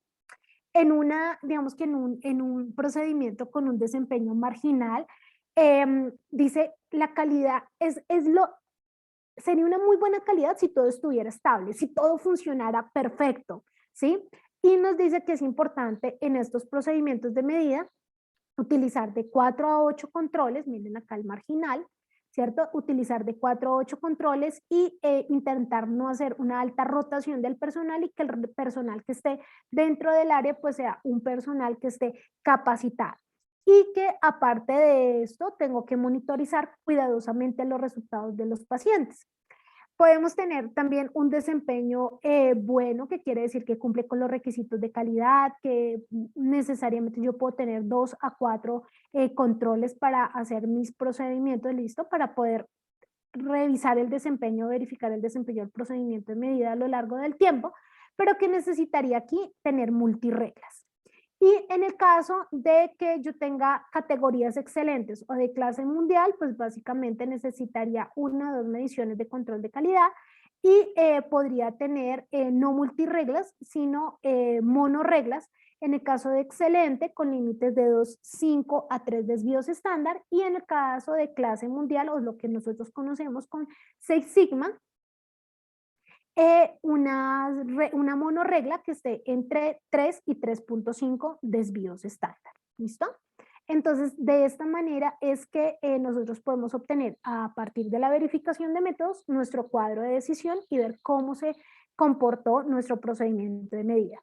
Muy importante que después de la verificación de métodos, nosotros continuemos con los ejercicios de control de calidad, es decir, que tengamos instaurado nuestro programa de control de calidad interno, nuestros esquemas de ensayos de aptitud, ¿cierto? Que hagamos, digamos que toda esa identificación de variables que nos van a afectar el desempeño del método, que generemos acciones de mejora y que todas las personas que están involucradas en el proceso pues básicamente puedan revisar el desempeño de su método y tomen acciones encaminadas, uno, a la mejora continua y dos, que directamente si yo logro mejorar mi procedimiento de medida voy a lograr un impacto positivo en la seguridad del paciente con una entrega de resultados clínicamente útiles y por otro lado pues una disminución de los costos porque no voy a hacer reprocesos ni voy a quedarme eternamente mirando las gráficas y qué es lo que voy a hacer en el laboratorio, entonces impacto positivamente también los costos digamos que del laboratorio. ¿Listo? Ustedes van a ver que hay dos herramientas que la pueden encontrar en la página del Dr. Westgard o de Westgard QC. La primera es la calculadora de decisión de método, entonces todo lo que les acabo de explicar también pueden encontrarlo en la calculadora o para que ustedes puedan obtener el desempeño.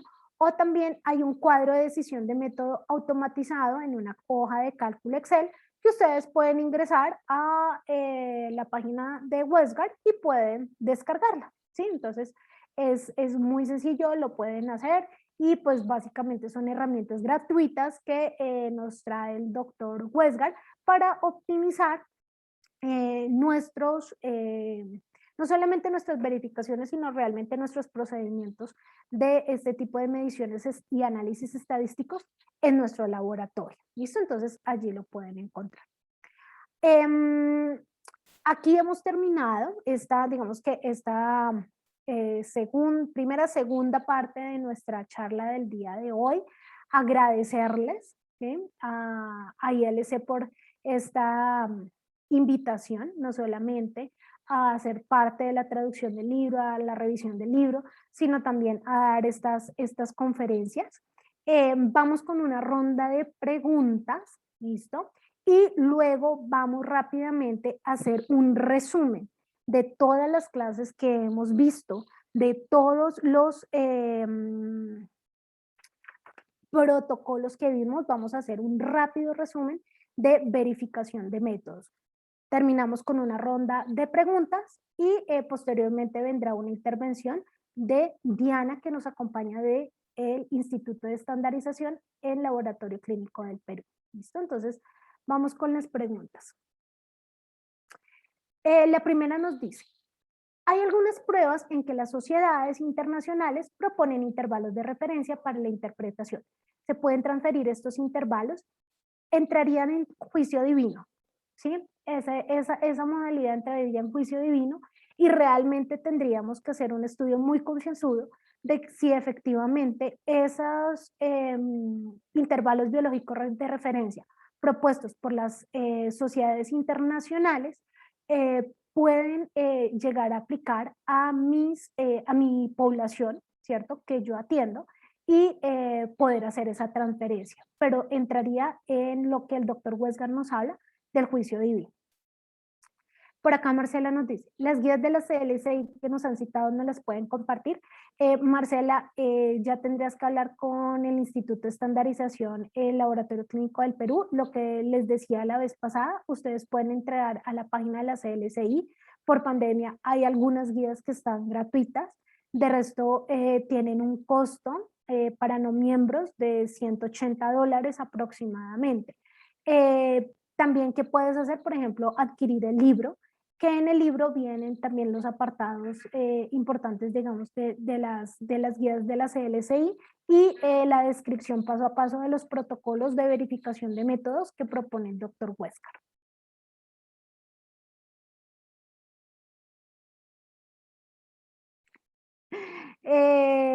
Por acá Marcela dice que si alguien en Perú pudiera comprar el libro y enviarlo a México. O sea, no se aguantan ya, Roberto, no se aguantan hasta noviembre, quieren ya el libro. Y Marcela aquí está dando diferentes opciones. Estamos haciendo lluvia de ideas de cómo obtener este libro en un menor tiempo posible. Entonces, es una buena opción, es una buena opción, Marcela, y puede ser revisada por el ILC. ¿Listo? No sé si hay alguna otra pregunta, duda o inquietud antes de empezar ya con nuestra etapa final del curso. Por acá, Carmen, que también por favor le envíen el libro a El Salvador. Bueno, vamos a mirar, vamos a empezar a revisar. Les voy a compartir pantalla. Por favor, me confirman si en este momento están viendo mi pantalla de color blanco. ¿La ven totalmente blanca? Sí, doctora. Listo, vale, perfecto.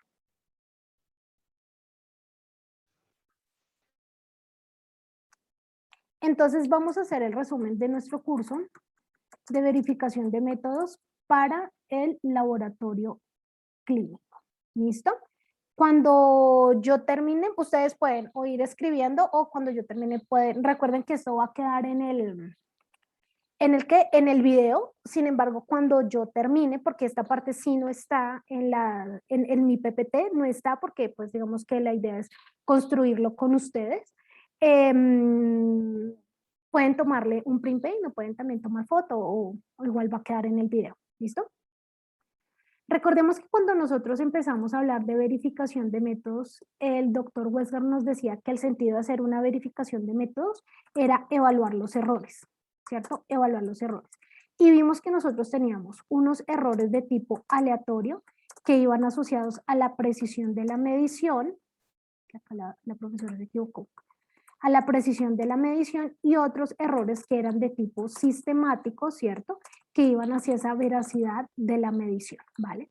pero él nos hablaba y durante, digamos que todo a lo largo de nuestra presentación, hablamos de unos errores que independientemente fueran aleatorios, sistemáticos, procedimentales, siempre había un impacto en la relevancia clínica, ¿cierto?, de nuestros pacientes cuando nosotros estábamos verificando o evaluando que esos errores que presentaban nuestros procedimientos de medida fueran aceptables o estuvieran bajo control. ¿Listo?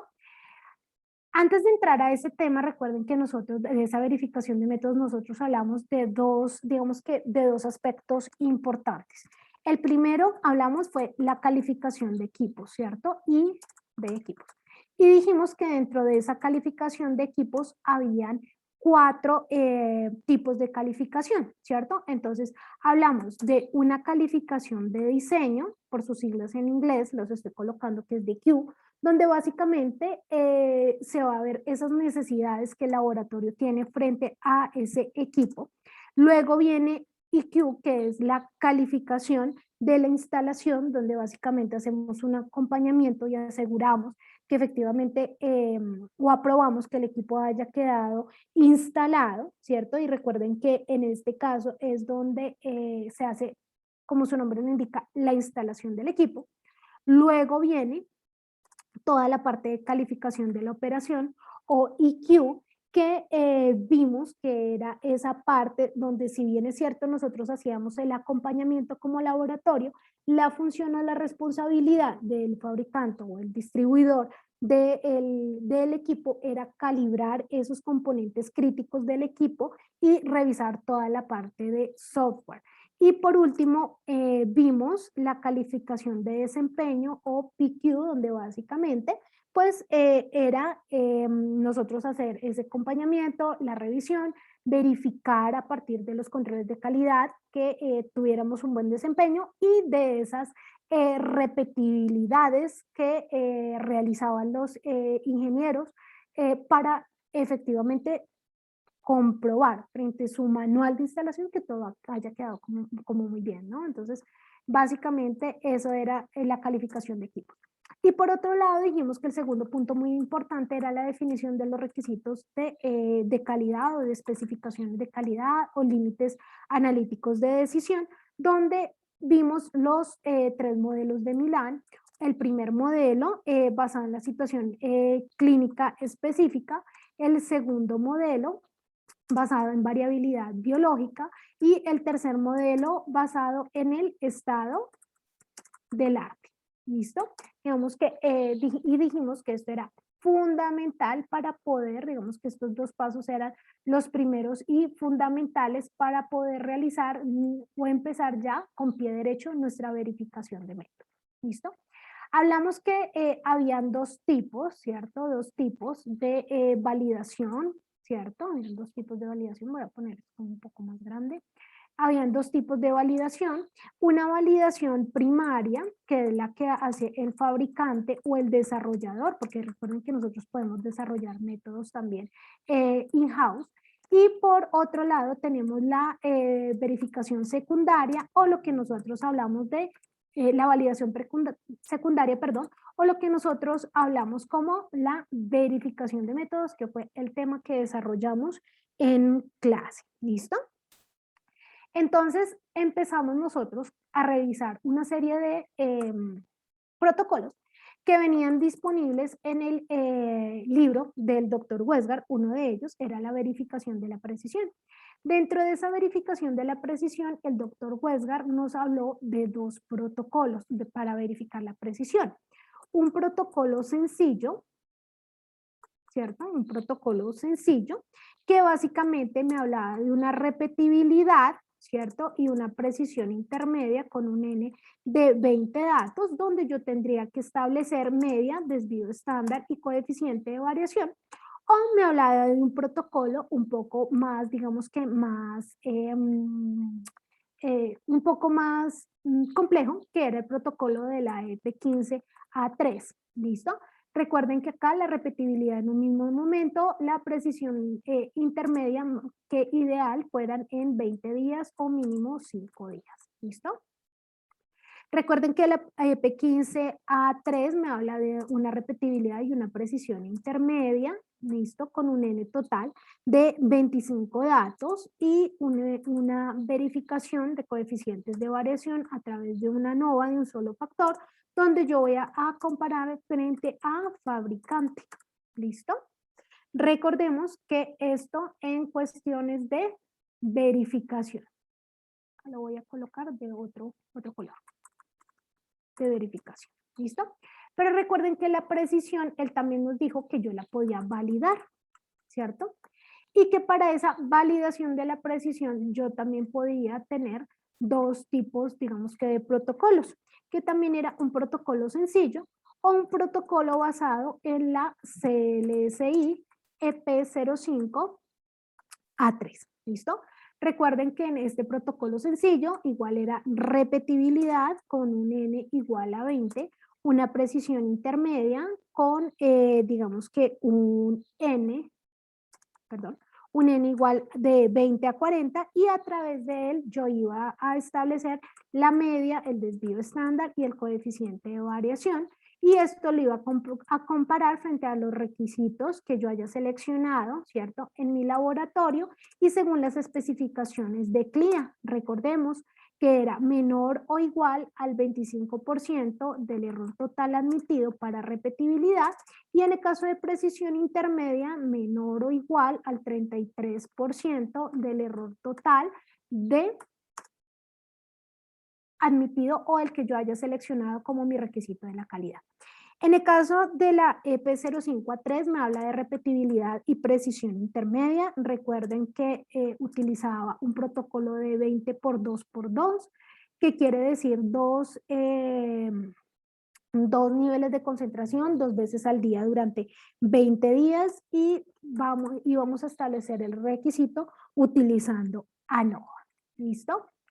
Por otro lado, entonces ya empezamos a revisar sesgo en porcentaje, ¿listo?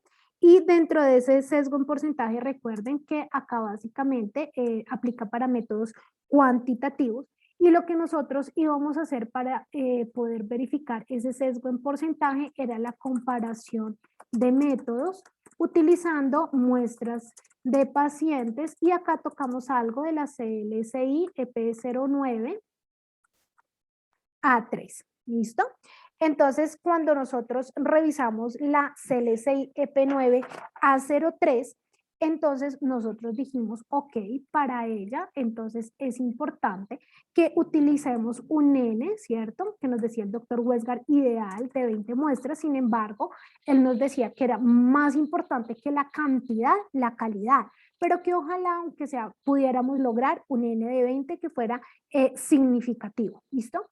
Que nosotros tendríamos que hacer estos ejercicios de comparación durante 5 días o más si fuese posible y que nosotros a través de esta comparación de muestras o de métodos nosotros íbamos a establecer pendiente, intercepto y coeficiente de correlación, ¿listo? Que la pendiente muy asociada a identificar los errores sistemáticos de tipo proporcional, ¿listo? El intercepto a identificar los errores sistemáticos de tipo constante y básicamente pues aquí lo que vamos a mirar era esa correlación entre variables, ¿cierto? Eso era lo que nos invitaba la guía. Y que aparte de eso, pues nosotros que íbamos a establecer pues nuestro sesgo en porcentaje que tendría que ser menor o igual al 50% del requisito de calidad que nosotros hayamos definido para nuestro ejercicio de verificación del método. Por otro lado, ustedes también revisaron la comparación de métodos cualitativos y vieron la guía de la EP12A2, ¿cierto? Recuerden que acá la EP9A3 es para toda la comparación de métodos cuantitativos, básicamente la EP12A2 ustedes vieron para la comparación de métodos cualitativos, ¿cierto? Entonces, para la comparación de métodos cualitativos. Y dentro de esa comparación de métodos cualitativos, digamos que de esa comparación de muestras, ustedes decían, ok, yo puedo tener un método de referencia, ¿cierto? Que nos hablaban de un gol estándar, ¿cierto? Y por otro lado, nos hablaban de método comparador, que quiere decir que era similar o de igual jerarquía. Dentro de esto, nosotros hablábamos que para hacer esa comparación de métodos, nosotros íbamos a hacer un cuadro de contingencia, que también conocemos como cuadro de 2x2, y a través de ese cuadro de 2x2, si nos comparábamos frente a un método de referencia, pues nosotros podíamos llegar a verificar los atributos de validez de los test cualitativos, como son la sensibilidad y especificidad. Sin embargo, si me comparo con un método comparador, es decir, de igual jerarquía al mío, ¿cierto? No un gol estándar, pues yo voy a establecer aquí, es un porcentaje de acuerdo positivo y un porcentaje de acuerdo negativo. ¿Listo? Otros atributos que nosotros podíamos llegar a verificar con el cuadro de contingencia de 2x2 como atributos de seguridad, por ejemplo, el valor predictivo positivo y el valor predictivo negativo. ¿Qué otros ejercicios pueden venir a partir de este cuadro de 2x2? Pues con el cuadro de 2x2 yo también puedo hacer índices kappa, ¿cierto? Un índice kappa que el objetivo es que esté igual o mayor a 0,81, ¿cierto? Puedo hacer sencillos porcentajes de concordancia, ¿cierto? Donde mi objetivo es que estén iguales o mayores al 80%, ¿cierto? Recuerden que digamos que este 80%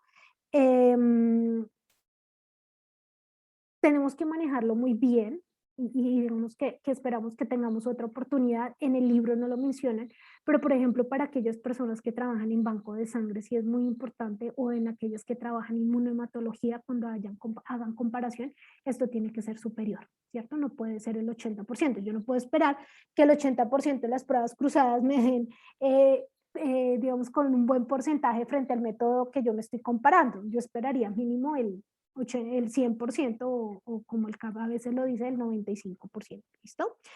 Para algunos, pero para otros sí, 100%. Entonces, hará parte de otro ejercicio que nosotros podamos realizar, ¿vale? Luego de esto, nosotros también vimos ejercicio el día de hoy, terminamos de mirar todo lo que era linealidad, o como en el libro se llama, rango reportable, donde el doctor Westgar nos decía, mire, fácilmente usted puede revisar esto mediante una gráfica, ¿cierto? Por medio de una inspección visual, o si usted quiere, pues ya puede hacer una regresión, ¿cierto? Para poder identificar el tipo de error sistemático. Recordemos que se hacen diluciones equidistantes, y que esas diluciones equidistantes, lo importante es tener de 5 a 6 concentraciones, ¿listo? Y de cada concentración de 2 a 4 replicados, ¿vale? Recordemos que para linealidad podemos utilizar muestras de pacientes o podemos adquirir kits comercialmente. ¿Listo? Y que el porcentaje de sesgo debe ser menor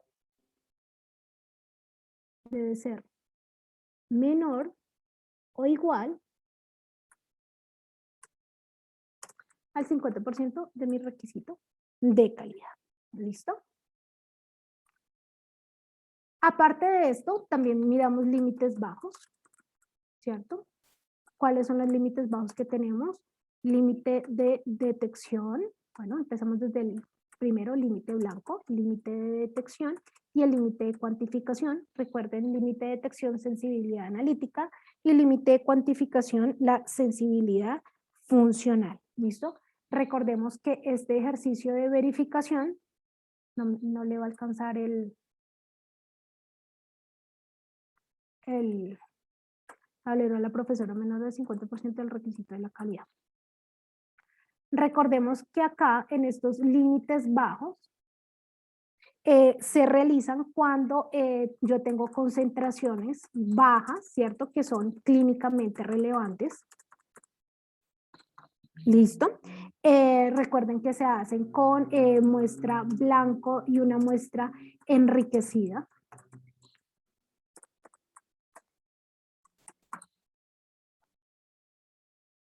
que tenemos que hacer unas mediciones, básicamente que se van a hacer réplicas con un n igual a 20. Y que de allí calculamos, que de allí comparamos frente al fabricante, frente a nuestro requisito de calidad. ¿Listo? Y que también podemos, y que también nosotros podemos calcular los límites de aceptabilidad. Y que como tal el libro no lo, digamos que no lo especifica, pero puesto que también esto hace parte de la guía de la CLSI EP17. ¿Listo?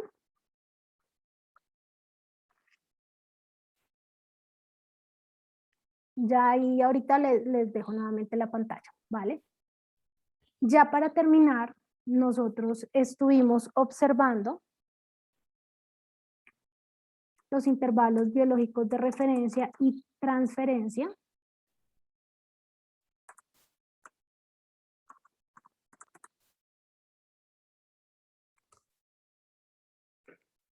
Los de intervalos biológicos de referencia y transferencia.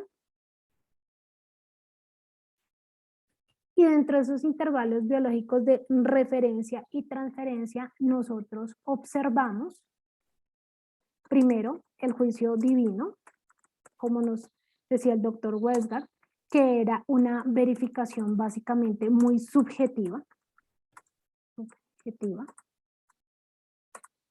¿cierto?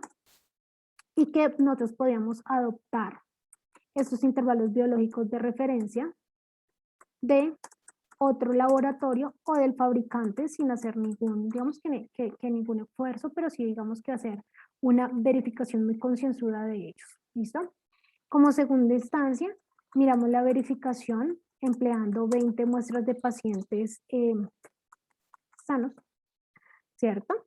Y básicamente aquí vamos a mirar que 2 o menos muestras estén fuera del intervalo declarado por fabricante.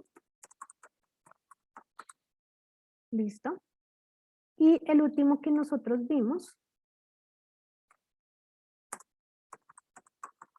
fue el de transferencia por cálculo, que básicamente se hace entre dos métodos, o como les expliqué yo cuando cambiaban el equipo por una mejor versión, ¿listo?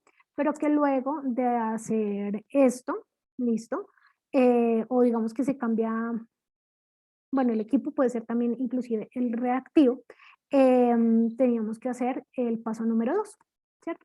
Que era poder verificar con esas 20 muestras. Lo último que nosotros revisamos dentro del curso fue la evaluación de rendimiento o de desempeño, que básicamente era el cumplimiento frente a mi requisito de la calidad.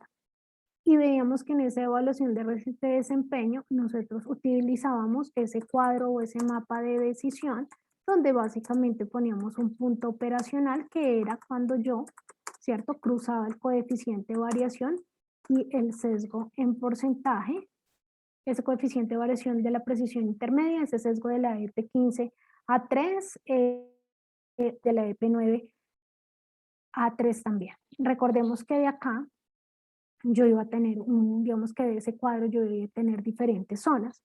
La zona inaceptable, la zona pobre, la zona marginal, la zona de desempeño bueno, excelente y básicamente de calidad mundial. Recordemos que los 3 primeros son poco satisfactorios y los 3 últimos, pues, digamos que en el bueno puedo cumplir básicamente con mi requisito de calidad, tener multireglas, en los 2 últimos puedo llegar a tener monorreglas, en el tercero, en el bueno, yo puedo utilizar 2 a 4 controles, en excelente calidad mundial de 1 a 2. ¿Listo? Entonces, con esto hemos terminado el curso de verificación de métodos. Les voy a dar unos momentitos para los que quieren tomar el print paint o quieren tomar una foto para que lo puedan tomar en este momento. ¿Listo?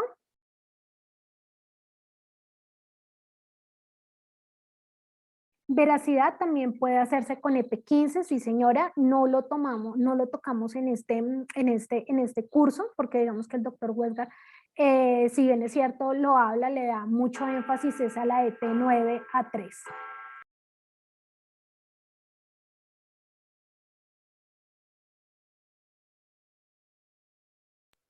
Importante para la CLSI EP15 que ustedes puedan, en el caso de la veracidad, que puedan utilizar un material que tenga una incertidumbre asociada. Sí es bastante importante para que puedan tener un buen desempeño. Si no, van a ver que el rango en el cual la media de sus datos va a, digamos que va a tener que caer, por decirlo así, pues va a ser muy estrecho. Puede ser que no dé buena, digamos, no vaya a dar un buen desempeño la verificación, ¿cierto? Pero eso no quiere decir que esté mal, eso quiere decir que el control con el que ustedes hicieron o el material con el que ustedes hicieron no tenía una incertidumbre asociada y por eso el rango es pequeño. Entonces tienen que tener muy en cuenta este tipo de observaciones y de análisis cuando ustedes vayan a hacer sus apreciaciones frente a los resultados obtenidos de una verificación de métodos analíticos. ¿Listo? Recuerden, muy importante, al inicio el periodo de familiarización, conocer el equipo, que es fundamental también para obtener y asegurar, ¿no? Todas unas condiciones para asegurar ese procedimiento de verificación. Y como nos decía la doctora Mónica anoche, mantener esas mismas características para la continuidad y no tener, digamos que yo tuve un muy buen desempeño en la verificación, pero posteriormente no tuve un buen desempeño en el seguimiento a mi equipo y puede ser que porque en la verificación yo aseguré ciertas condiciones y características para hacerla que no lo estoy asegurando en este momento cuando ya estoy en la rutina o en el uso rutinario de mi equipo. ¿Listo? Y en mi procedimiento de medida. No sé si tienen alguna duda, pregunta o inquietud al respecto.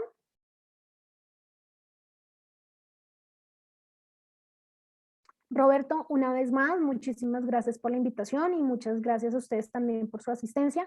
Y Roberto, sé que tenías una información importante para la noche de hoy. Te doy el pase. Gracias, doctora Yuri. Buenas noches con todos. Me comentan si se escucha, por favor, el audio. Sí, te escuchamos. Gracias, doctora. Bueno, para todos los que están preguntando por la venta del libro, agradecemos en primer lugar la acogida que tenemos con todos ustedes en todos los cursos que realizamos. Muchas gracias por confiar en el Instituto de Estandarización del Laboratorio Clínico del Perú.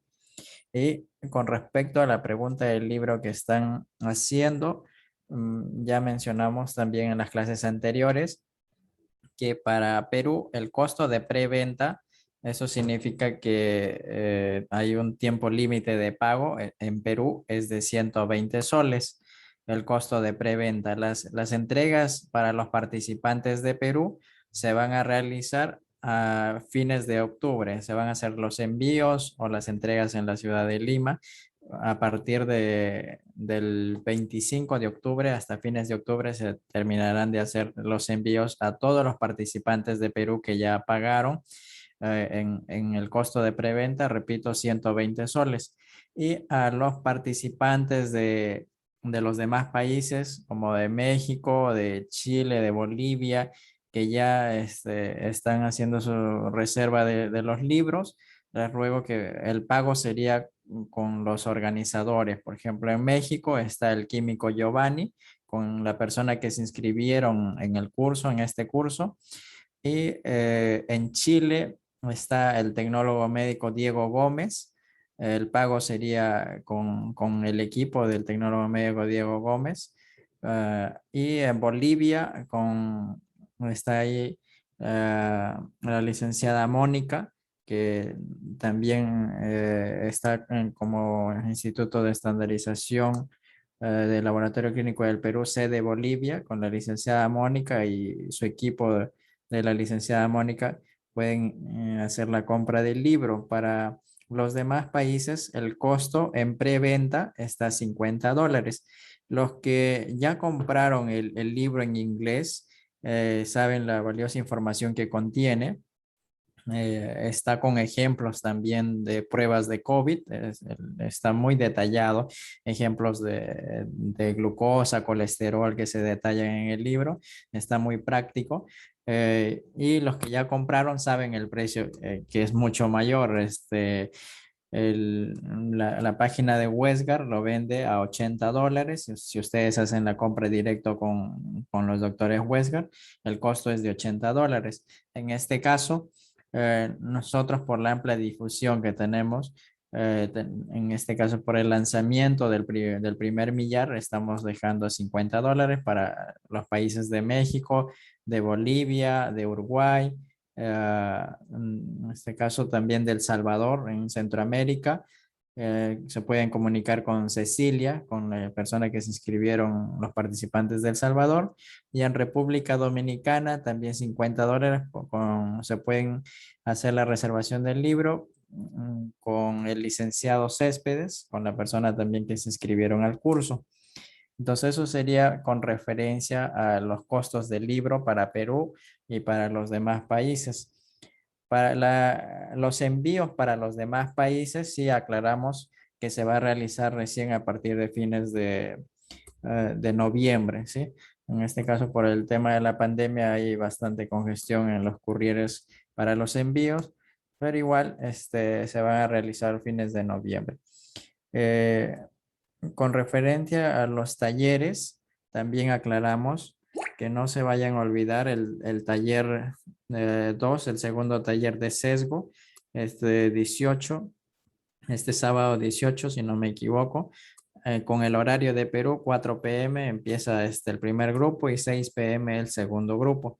Tengo entendido que el taller 1 de precisión solamente asistieron o el expositor tuvo tiempo para solo el grupo 1, me comentaban, ¿no? Que se ha extendido, digamos, por los ejercicios, y para el grupo 2 va a haber una reprogramación de fecha del taller 1.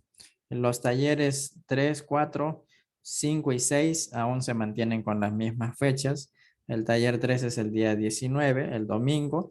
El taller 4, el 25 de septiembre. El taller 5, el 26 de septiembre. Y el taller 6, el 28 y 29 de septiembre. Cualquier otra pregunta lo pueden hacer directamente al WhatsApp del instituto. ¿Sí? A ver, aquí hay una pregunta. Dice, además del libro del doctor Westgar, en esos envíos se pueden hacer envíos del libro del ABC, la calidad en el caso de que alguien no lo tenga.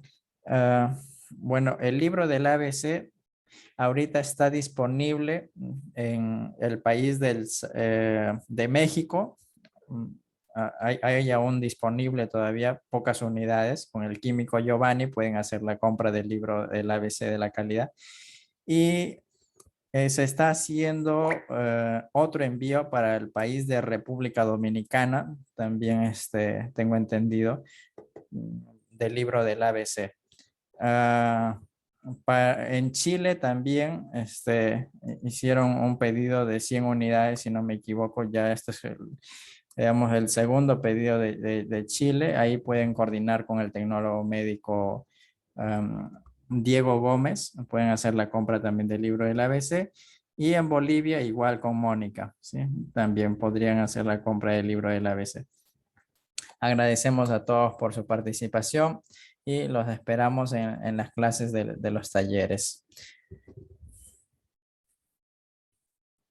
Muchas gracias, Roberto, por tan valiosa información. Entonces, todos muy pendientes y esperar los libros que lleguen a cada uno de nuestros países. A ustedes muchísimas gracias de verdad por permitirme compartir estos espacios de tiempo y nos estaremos viendo en una próxima oportunidad. Muchas gracias.